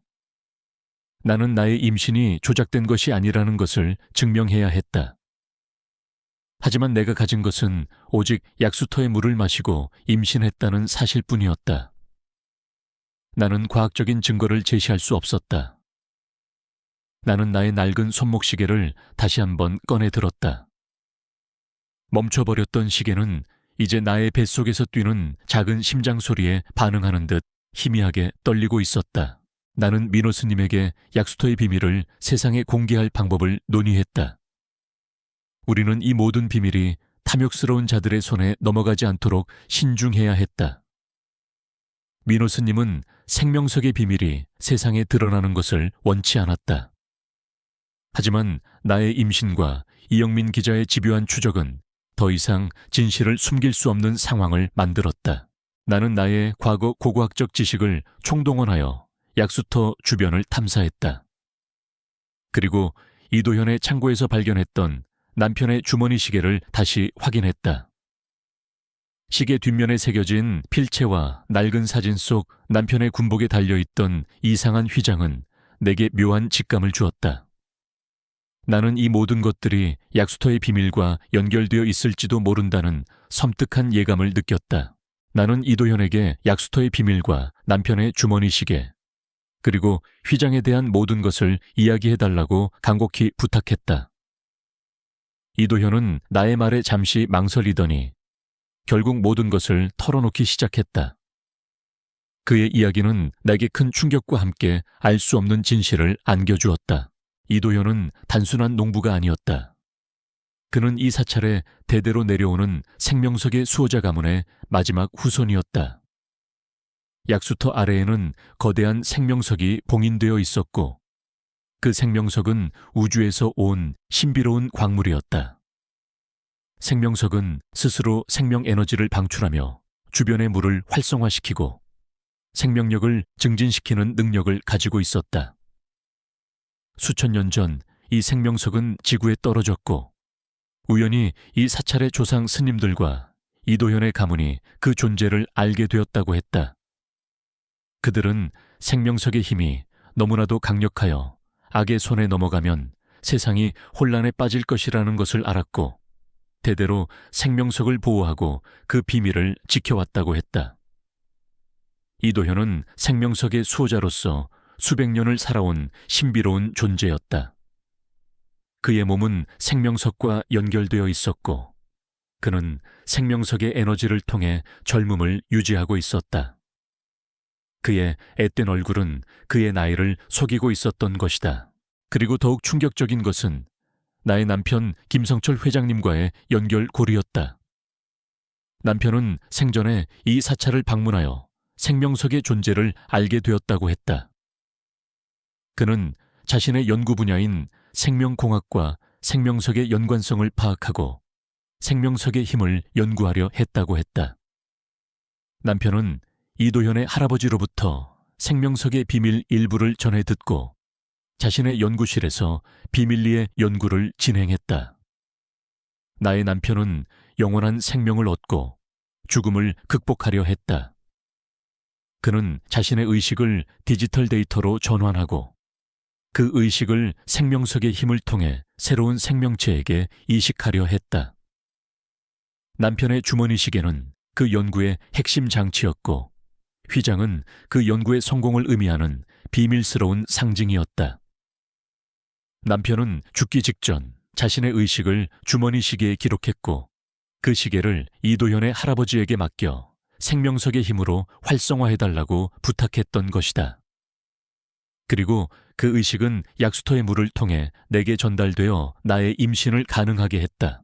나는 이 모든 진실에 경악했고 동시에 알 수 없는 감격에 휩싸였다. 나의 남편은 죽은 것이 아니었다. 그는 나의 뱃속에서 새로운 생명으로 다시 태어나고 있었다. 유령의 형체가 남편의 침실에 나타났던 것, 그리고 나의 시계가 반응했던 것 또한 남편의 의식이 나와 교감하려 했던 증거였다. 나의 임신은 단순한 기적이 아니었다. 그것은 남편의 영생 프로젝트가 성공했다는 증거이자 나의 삶에 찾아온 진정한 의미였다. 나의 뱃속의 아이는 남편의 육체적인 아이가 아니라 그의 의식을 담고 있는 영혼의 아이였던 것이다. 나는 이 모든 비밀을 세상에 공개할지 고민했다. 하지만 생명석의 존재가 세상에 알려지면 엄청난 혼란과 탐욕을 초래할 수 있었다. 나는 생명석의 비밀을 지켜야 했다. 그리고 내 뱃속의 작은 생명을 보호해야 했다. 나는 이도현과 함께 기자회견을 열기로 결정했다. 우리는 이 기자회견을 통해 약수터의 비밀과 나의 임신이 기적이라는 것을 세상에 알리고 생명석의 신성함을 지키고자 했다. 이 모든 것이 세상에 공개되면 엄청난 파장을 불러올 터였다. 하지만 우리는 이 길을 선택할 수밖에 없었다. 우리는 이영민 기자처럼 진실을 추구하지만 동시에 탐욕에 눈이 멀지 않은 언론인을 찾아야 했다. 나의 조력자였던 그 젊은 기자. 그는 나의 이야기를 믿어줄 것이라고 직감했다. 나는 그에게 연락했다. 그는 나의 요청에 망설이지 않고 달려왔다. 기자회견 당일이 되었다. 사찰 마당에는 수많은 기자들과 방송 관계자들이 모여 있었다. 전 국민의 관심이 이 기자회견에 쏠려 있었다. 이영민 기자는 가장 앞자리에 앉아 나를 노려보고 있었다. 그의 눈빛은 여전히 나를 거짓말쟁이로 보는 듯했다. 나는 이도현과 함께 단상에 섰다. 나의 배는 이미 제법 불러 있었다. 나는 마이크를 잡고 심호흡을 했다. 내 심장은 쿵쿵거렸지만 내 얼굴에는 어떤 감정도 드러나지 않았다. 나는 내가 말해야 할 진실의 무게를 알고 있었다. 안녕하십니까? 저는 한유진입니다. 55세의 나이에 기적처럼 임신한 여성 CEO입니다. 나의 목소리가 기자회견장에 울려 퍼졌다. 기자들은 나의 말에 집중했다. 저는 오늘 이 자리에서 저의 임신이 어떻게 가능했는지, 그리고 이 사찰의 약수터에 숨겨진 비밀에 대해 말씀드리고자 합니다. 나의 말이 끝나자 기자들은 술렁거렸다. 이영민 기자는 비웃듯이 말했다. 한유진 씨, 지금 미신을 이야기하려는 겁니까? 과학적으로 불가능한 임신을 기적이라고 포장하려는 겁니까? 그의 목소리는 격앙되어 있었지만 나는 그의 말을 무시했다. 나는 이도현에게 시선을 보냈다. 이도현은 나의 눈빛을 읽고 고개를 끄덕였다. 그리고 그는 나의 옆에서 사찰의 오래된 기록을 펼쳤다. 나는 이도현과 함께 약수터의 역사와 생명석에 대한 모든 비밀을 공개했다. 생명석의 존재, 그리고 그 힘이 어떻게 약수를 활성화시키고 생명을 증진시키는지, 나의 임신이 생명석의 힘이 나의 간절한 염원에 반응하여 일어난 기적이라는 것을, 그리고 이도현이 그 생명석의 수호자이자 수백 년을 살아온 신비로운 존재라는 것을. 이 모든 것이 세상에 공개되자 기자들은 충격에 휩싸였다. 이영민 기자는 가장 앞자리에 앉아 나를 노려보고 있었다. 그의 얼굴은 혼란스러움과 함께 알 수 없는 분노로 일그러져 있었다. 그는 자신이 그토록 미신이라고 비난했던 것이 사실은 상상을 초월하는 진실이었다는 사실에 충격을 받은 듯했다. 그는 마이크를 잡고 소리쳤다. 한유진 씨, 지금 당신은 국민들을 속이고 있습니다. 이런 말도 안 되는 이야기를 믿으라는 겁니까? 당신의 임신은 과학적으로 불가능합니다. 당신은 지금 사기극을 벌이고 있습니다. 그의 목소리는 격앙되어 있었지만 나는 그의 말을 무시했다. 나는 이도현과 함께 생명석에 대한 모든 진실을 공개했다. 생명석이 우주에서 온 신비로운 광물이며 그 힘이 생명을 품고 치유하는 능력을 가지고 있다는 것을. 그리고 그 힘이 악의 손에 넘어가면 세상이 혼란에 빠질 수 있다는 것을. 나의 이야기는 논리적인 설명이 아닌 직접적인 경험과 수천 년간 이어진 사찰의 기록을 통해 증명되었다. 기자회견장은 순식간에 아수라장이 되었다. 기자들은 질문을 쏟아냈고 방송 카메라들은 쉴 새 없이 플래시를 터뜨렸다. 이영민 기자는 단상 위로 뛰어 올라와 나를 막으려 했다. 그는 나의 팔을 잡고 소리쳤다. 한유진 씨, 당신은 지금 거짓말을 하고 있습니다. 당신의 임신은 조작된 겁니다. 당신은 대국민 사기극을 벌이고 있습니다. 나는 그의 손을 뿌리치고 단호하게 말했다. 이영민 기자님, 진실은 결코 숨겨지지 않습니다. 당신은 지금 당신의 눈앞에 있는 진실을 외면하고 있습니다. 나의 말에 이영민 기자는 당황한 듯 말을 잇지 못했다. 그의 얼굴에는 절망감이 가득했다. 그는 자신이 그토록 맹신했던 과학의 한계에 부딪힌 것이다. 이도현은 조용히 약수터로 향했다. 그리고 약수터 바위 틈에 숨겨져 있던 작은 돌들을 꺼냈다. 그 돌들은 희미하게 빛을 내고 있었다. 이도현은 돌들을 들어 올리며 말했다. 이것이 바로 생명석의 조각들입니다. 이 돌들은 수천 년 전부터 이곳에 봉인되어 있었습니다. 생명석의 힘은 선한 사람에게는 축복이 되지만 탐욕스러운 사람에게는 재앙이 될 수 있습니다. 이도현의 말이 끝나자 기자회견장 안은 다시 한번 경악에 휩싸였다. 과학자들은 생명석의 존재에 대해 놀라움을 금치 못했다. 그들은 생명석의 존재를 믿을 수 없었지만 그들이 눈으로 보고 있는 현상은 과학적으로 설명할 수 없는 것이었다. 그때 기자회견장 밖에서 요란한 소리가 들렸다. 사찰 입구로 수많은 고급 외제차들이 줄지어 들어섰다. 차에서 내린 사람들은 모두 정장을 차려입은 남자들이었다. 그들은 거대 기업의 총수들이자 내가 과거에 함께 일했던 생명공학 분야의 경쟁사 CEO들이었다. 그들의 얼굴에는 탐욕과 함께 알 수 없는 광기가 서려 있었다. 그들은 생명석의 비밀을 노리고 사찰에 침입한 것이다.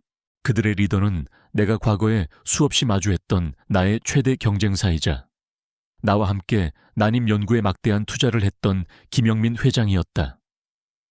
그는 겉으로는 인자한 미소를 짓고 있었지만 그의 눈빛은 날카롭고 탐욕으로 가득했다. 그는 나의 임신 소식을 듣자마자 생명석의 존재를 직감하고 이곳으로 달려온 것이다. 그는 생명석의 힘을 독점하여 자신의 탐욕을 채우려 할 터였다.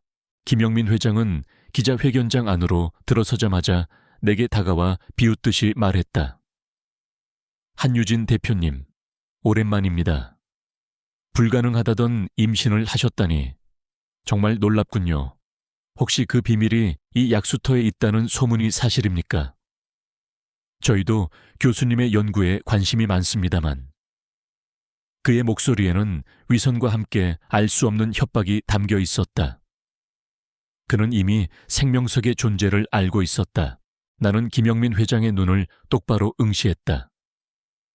김영민 회장님, 이곳은 당신의 탐욕을 채울 곳이 아닙니다.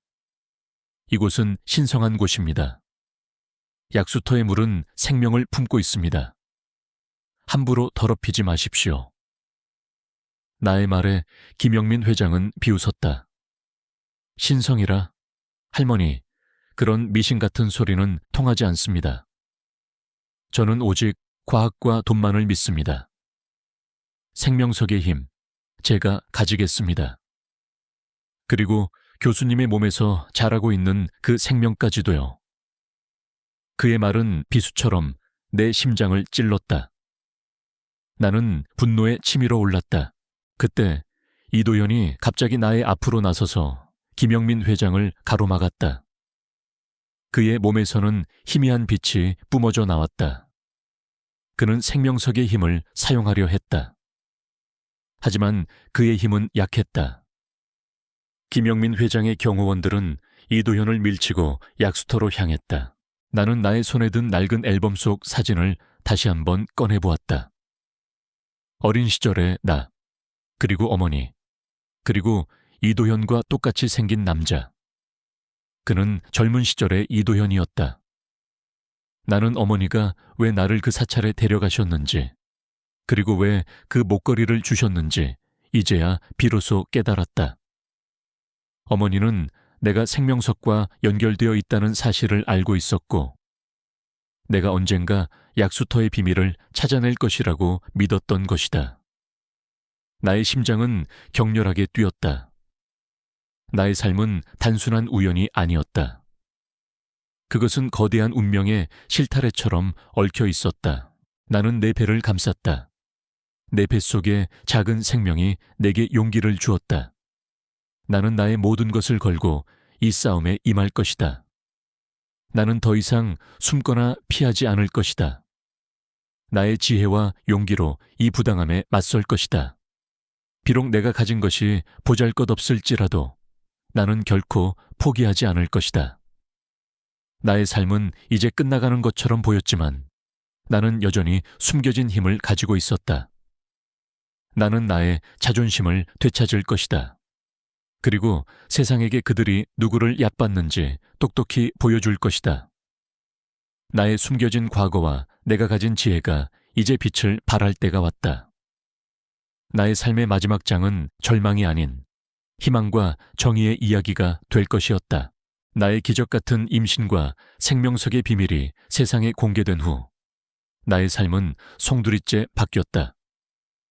나는 이제 더 이상 조용히 숨어 지내던 CEO가 아니었다. 55세의 기적, 생명석의 비밀이라는 헤드라인 아래 나의 이야기는 전 국민에게 퍼져나갔다. 산속 사찰의 약수터는 성지가 되었고 수많은 사람들이 기적을 찾아 몰려들었다. 나를 미신 맹신자로 몰아갔던 이영민 기자조차 약수터의 신비로운 힘 앞에 무릎을 꿇었다. 그는 자신의 오만함을 반성하며 내게 진심으로 사과했다. 하지만 세상의 탐욕은 쉬이 사라지지 않았다.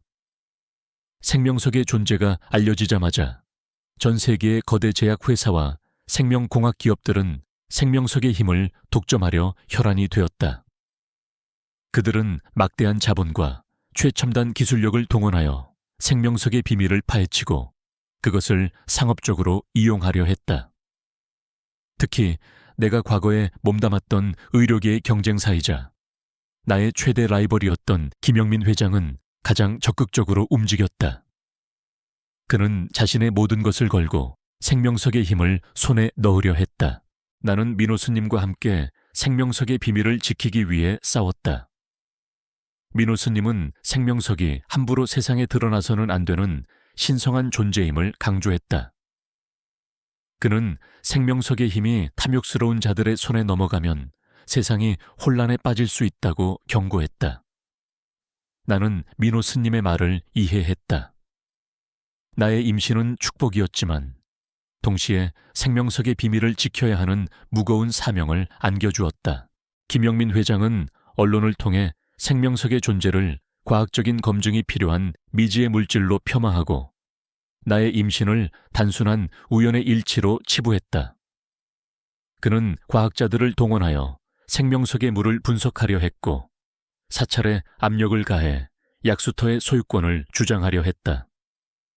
그의 탐욕은 도를 넘어섰고 그의 행동은 거침이 없었다. 그는 나의 뱃속에서 자라고 있는 작은 생명마저 탐냈다. 그의 눈빛은 광기로 가득했다. 나는 이 모든 상황에 혼란스러웠다. 나의 임신은 명백한 기적이었지만 세상은 그 기적을 믿어주려 하지 않았다.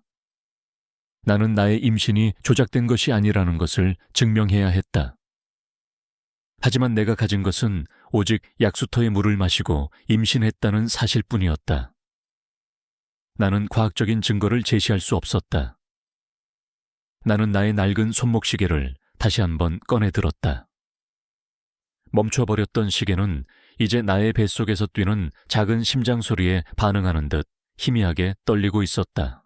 나는 민호 스님에게 약수터의 비밀을 세상에 공개할 방법을 논의했다. 우리는 이 모든 비밀이 탐욕스러운 자들의 손에 넘어가지 않도록 신중해야 했다. 민호 스님은 생명석의 비밀이 세상에 드러나는 것을 원치 않았다. 하지만 나의 임신과 이영민 기자의 집요한 추적은 더 이상 진실을 숨길 수 없는 상황을 만들었다. 나는 나의 과거 고고학적 지식을 총동원하여 약수터 주변을 탐사했다. 그리고 이도현의 창고에서 발견했던 남편의 주머니 시계를 다시 확인했다. 시계 뒷면에 새겨진 필체와 낡은 사진 속 남편의 군복에 달려있던 이상한 휘장은 내게 묘한 직감을 주었다. 나는 이 모든 것들이 약수터의 비밀과 연결되어 있을지도 모른다는 섬뜩한 예감을 느꼈다. 나는 이도현에게 약수터의 비밀과 남편의 주머니 시계, 그리고 휘장에 대한 모든 것을 이야기해달라고 간곡히 부탁했다.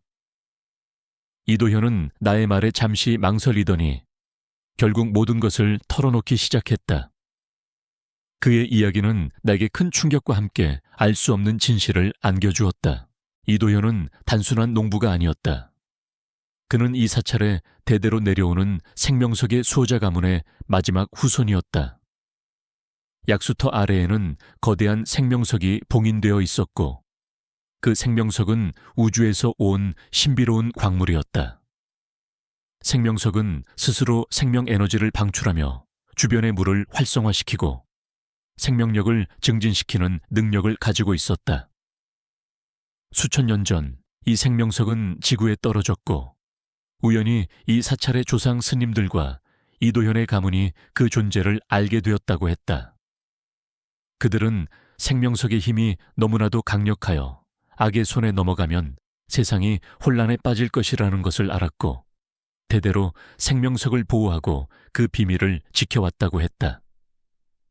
이도현은 생명석의 수호자로서 수백 년을 살아온 신비로운 존재였다. 그의 몸은 생명석과 연결되어 있었고 그는 생명석의 에너지를 통해 젊음을 유지하고 있었다. 그의 앳된 얼굴은 그의 나이를 속이고 있었던 것이다. 그리고 더욱 충격적인 것은 나의 남편 김성철 회장님과의 연결고리였다. 남편은 생전에 이 사찰을 방문하여 생명석의 존재를 알게 되었다고 했다.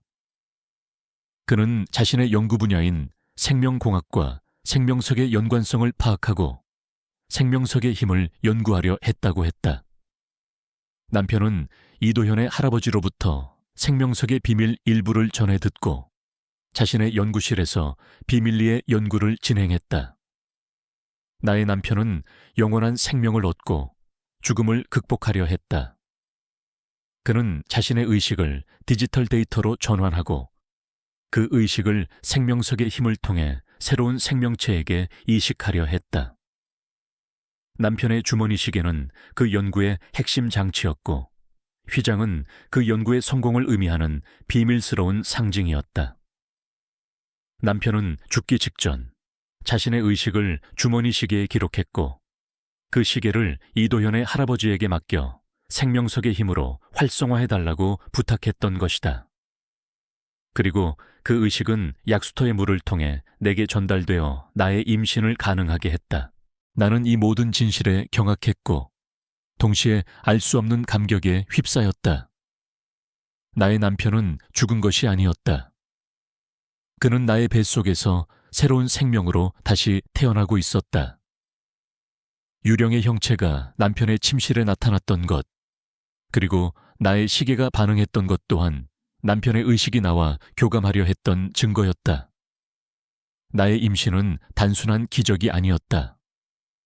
그것은 남편의 영생 프로젝트가 성공했다는 증거이자 나의 삶에 찾아온 진정한 의미였다.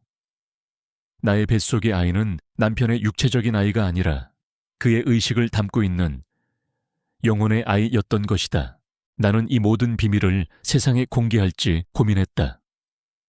하지만 생명석의 존재가 세상에 알려지면 엄청난 혼란과 탐욕을 초래할 수 있었다. 나는 생명석의 비밀을 지켜야 했다. 그리고 내 뱃속의 작은 생명을 보호해야 했다. 나는 이도현과 함께 기자회견을 열기로 결정했다.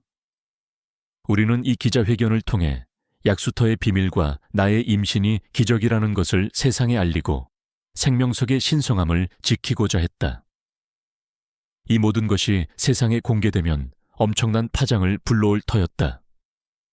하지만 우리는 이 길을 선택할 수밖에 없었다. 우리는 이영민 기자처럼 진실을 추구하지만 동시에 탐욕에 눈이 멀지 않은 언론인을 찾아야 했다. 나의 조력자였던 그 젊은 기자. 그는 나의 이야기를 믿어줄 것이라고 직감했다. 나는 그에게 연락했다. 그는 나의 요청에 망설이지 않고 달려왔다. 기자회견 당일이 되었다. 사찰 마당에는 수많은 기자들과 방송 관계자들이 모여 있었다. 전 국민의 관심이 이 기자회견에 쏠려 있었다. 이영민 기자는 가장 앞자리에 앉아 나를 노려보고 있었다. 그의 눈빛은 여전히 나를 거짓말쟁이로 보는 듯했다. 나는 이도현과 함께 단상에 섰다. 나의 배는 이미 제법 불러 있었다. 나는 마이크를 잡고 심호흡을 했다. 내 심장은 쿵쿵거렸지만 내 얼굴에는 어떤 감정도 드러나지 않았다.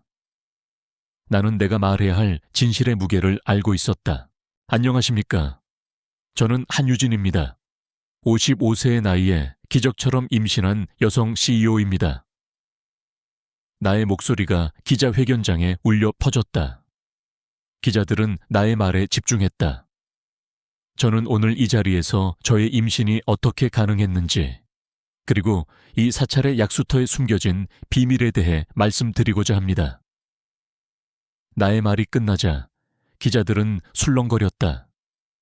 이영민 기자는 비웃듯이 말했다. 한유진 씨, 지금 미신을 이야기하려는 겁니까?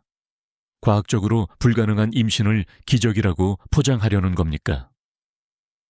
그의 목소리는 격앙되어 있었지만 나는 그의 말을 무시했다. 나는 이도현에게 시선을 보냈다. 이도현은 나의 눈빛을 읽고 고개를 끄덕였다. 그리고 그는 나의 옆에서 사찰의 오래된 기록을 펼쳤다. 나는 이도현과 함께 약수터의 역사와 생명석에 대한 모든 비밀을 공개했다. 생명석의 존재, 그리고 그 힘이 어떻게 약수를 활성화시키고 생명을 증진시키는지, 나의 임신이 생명석의 힘이 나의 간절한 염원에 반응하여 일어난 기적이라는 것을, 그리고 이도현이 그 생명석의 수호자이자 수백 년을 살아온 신비로운 존재라는 것을. 이 모든 것이 세상에 공개되자 기자들은 충격에 휩싸였다. 이영민 기자는 가장 앞자리에 앉아 나를 노려보고 있었다. 그의 얼굴은 혼란스러움과 함께 알 수 없는 분노로 일그러져 있었다. 그는 자신이 그토록 미신이라고 비난했던 것이 사실은 상상을 초월하는 진실이었다는 사실에 충격을 받은 듯했다. 그는 마이크를 잡고 소리쳤다. 한유진 씨, 지금 당신은 국민들을 속이고 있습니다. 이런 말도 안 되는 이야기를 믿으라는 겁니까? 당신의 임신은 조작된 겁니다. 당신은 대국민 사기극을 벌이고 있습니다.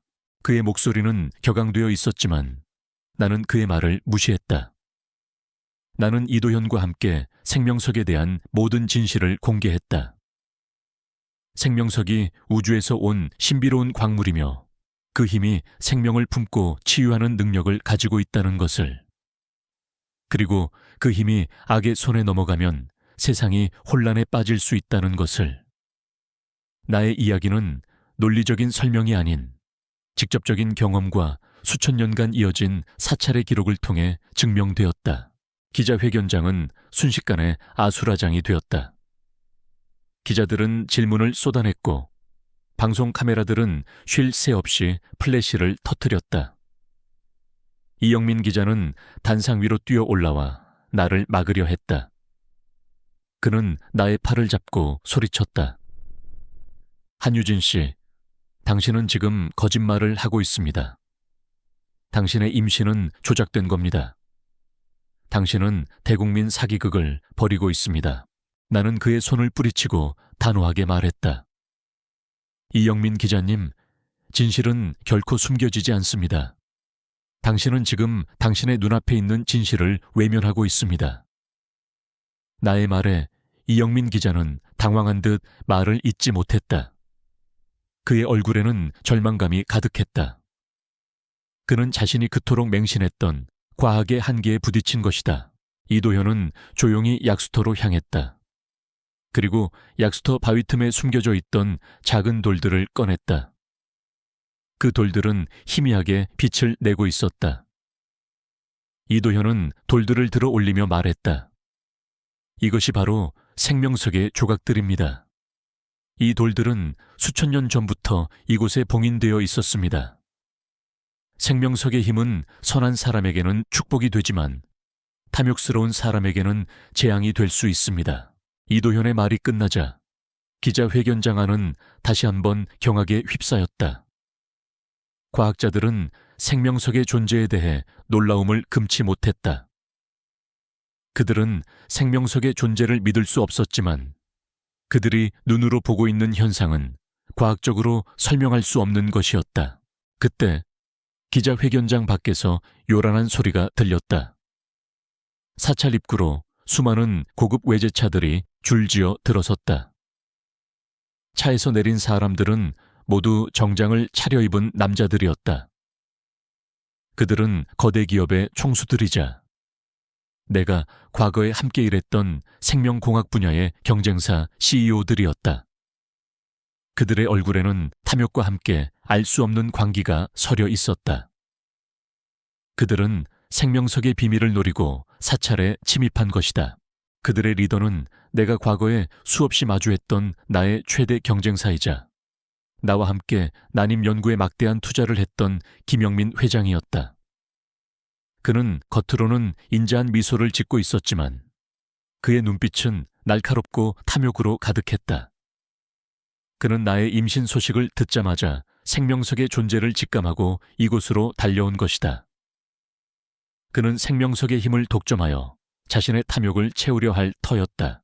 김영민 회장은 기자회견장 안으로 들어서자마자 내게 다가와 비웃듯이 말했다. 한유진 대표님, 오랜만입니다. 불가능하다던 임신을 하셨다니 정말 놀랍군요. 혹시 그 비밀이 이 약수터에 있다는 소문이 사실입니까? 저희도 교수님의 연구에 관심이 많습니다만 그의 목소리에는 위선과 함께 알 수 없는 협박이 담겨 있었다.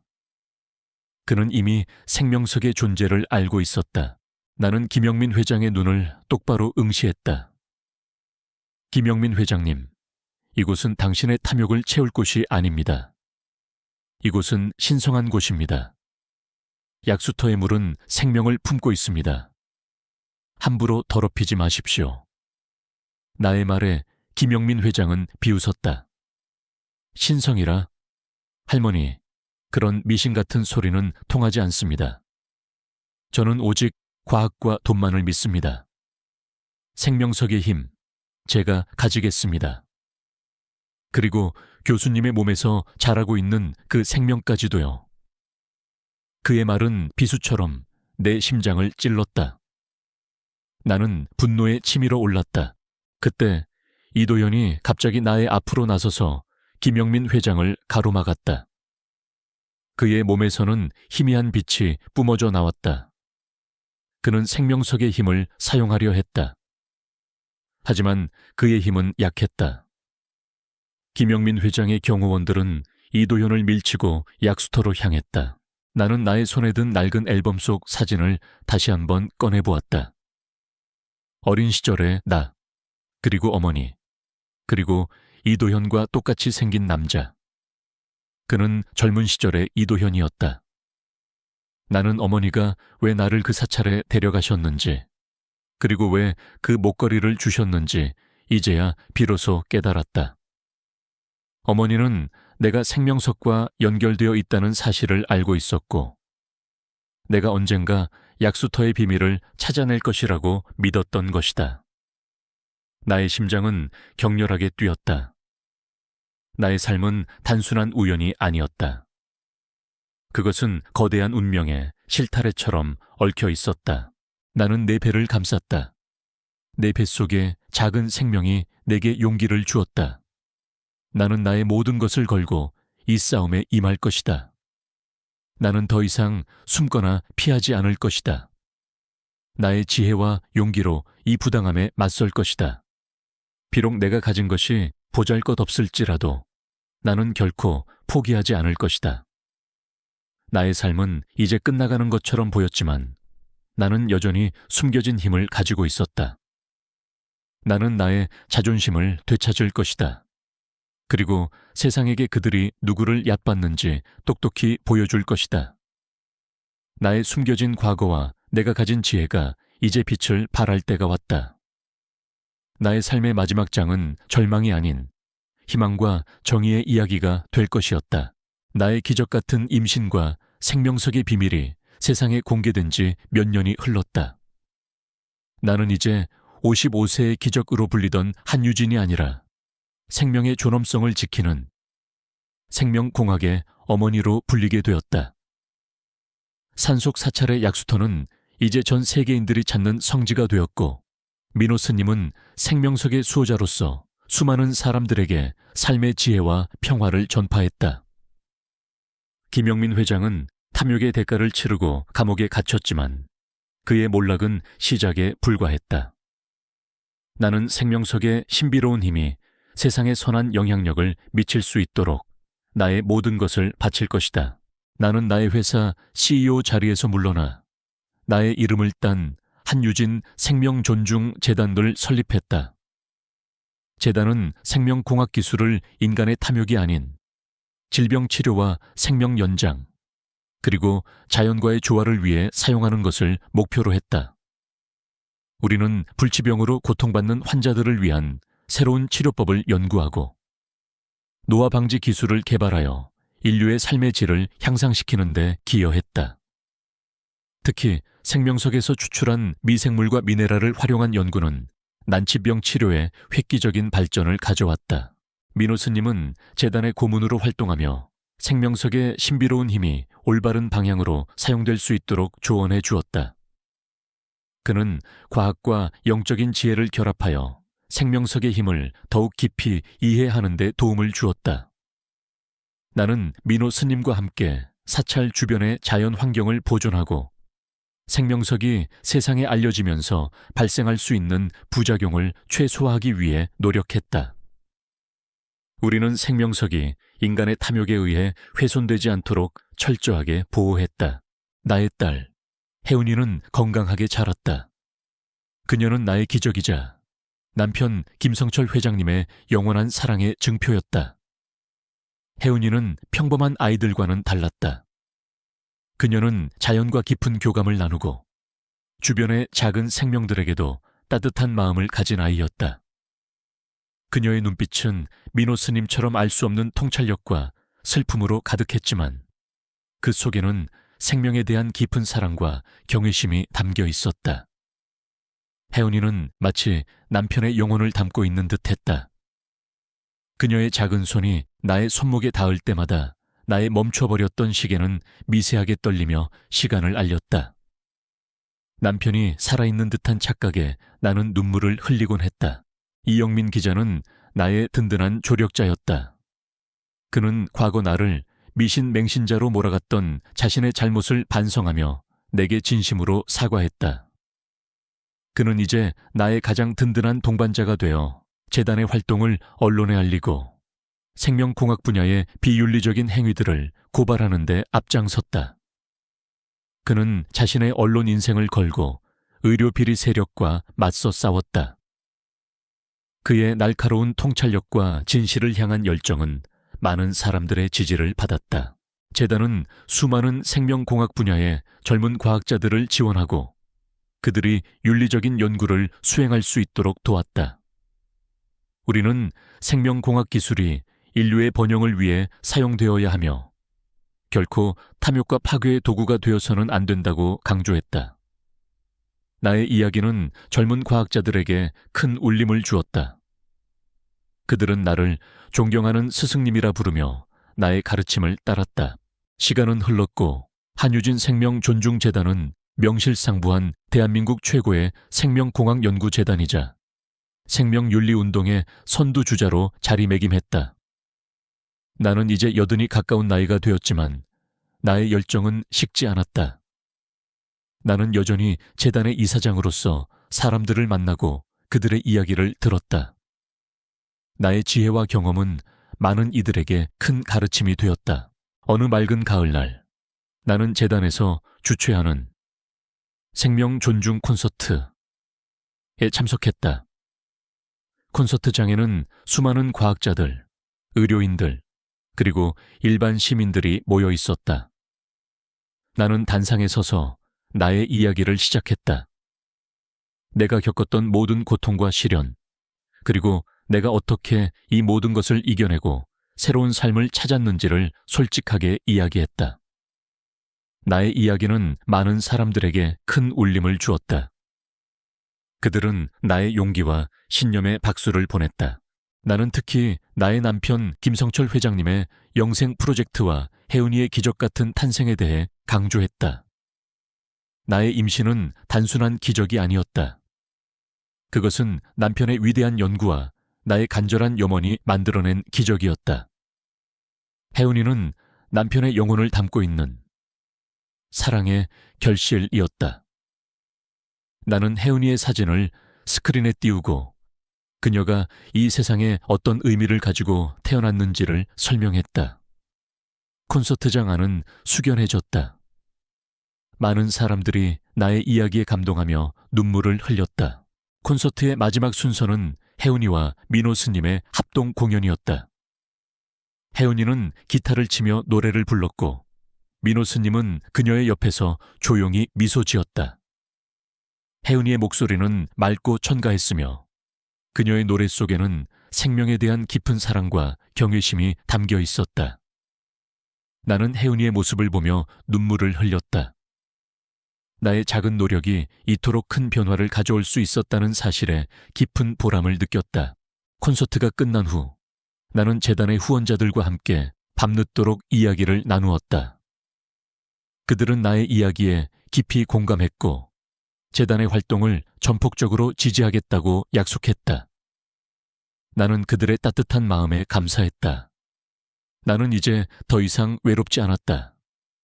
나의 옆에는 나를 믿고 지지해주는 수많은 사람들이 있었다.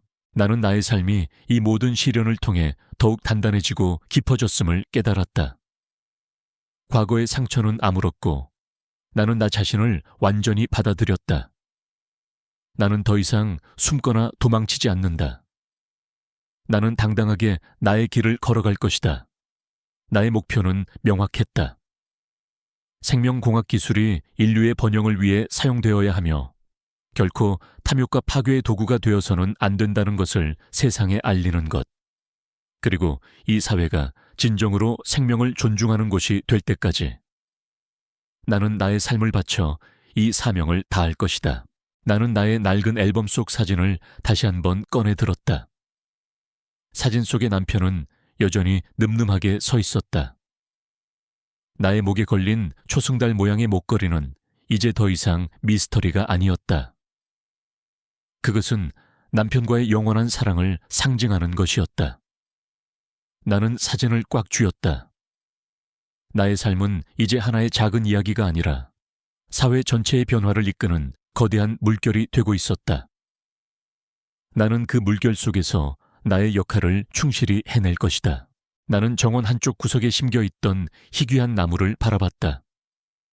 나무는 무성하게 자라 있었고 그 아래에는 작은 생명들이 평화롭게 쉬고 있었다. 나는 나무에 손을 얹었다. 나무는 마치 나의 마음을 읽는 듯 희미하게 흔들렸다. 나는 그 속에서 남편의 영혼을 느꼈다. 그는 나에게 가장 큰 선물을 주었다. 영원한 사랑과 희망을. 55세 여성 CEO, 불임 판정 후 찾은 산속 사찰에서 임신하다. 비밀은 사찰의 신성한 약수터에 있었고 그 물을 관리하는 20대 스님의 정체는 당신은 어쩌면 이 이야기를 통해 알 수 없는 감동과 전율을 느끼셨을지도 모릅니다. 이 세상 어딘가에는 여전히 한유진 대표님 같은 조용한 영웅들이 존재하고 그들은 당신의 기대를 뛰어넘는 방식으로 정의를 실현하고 있습니다.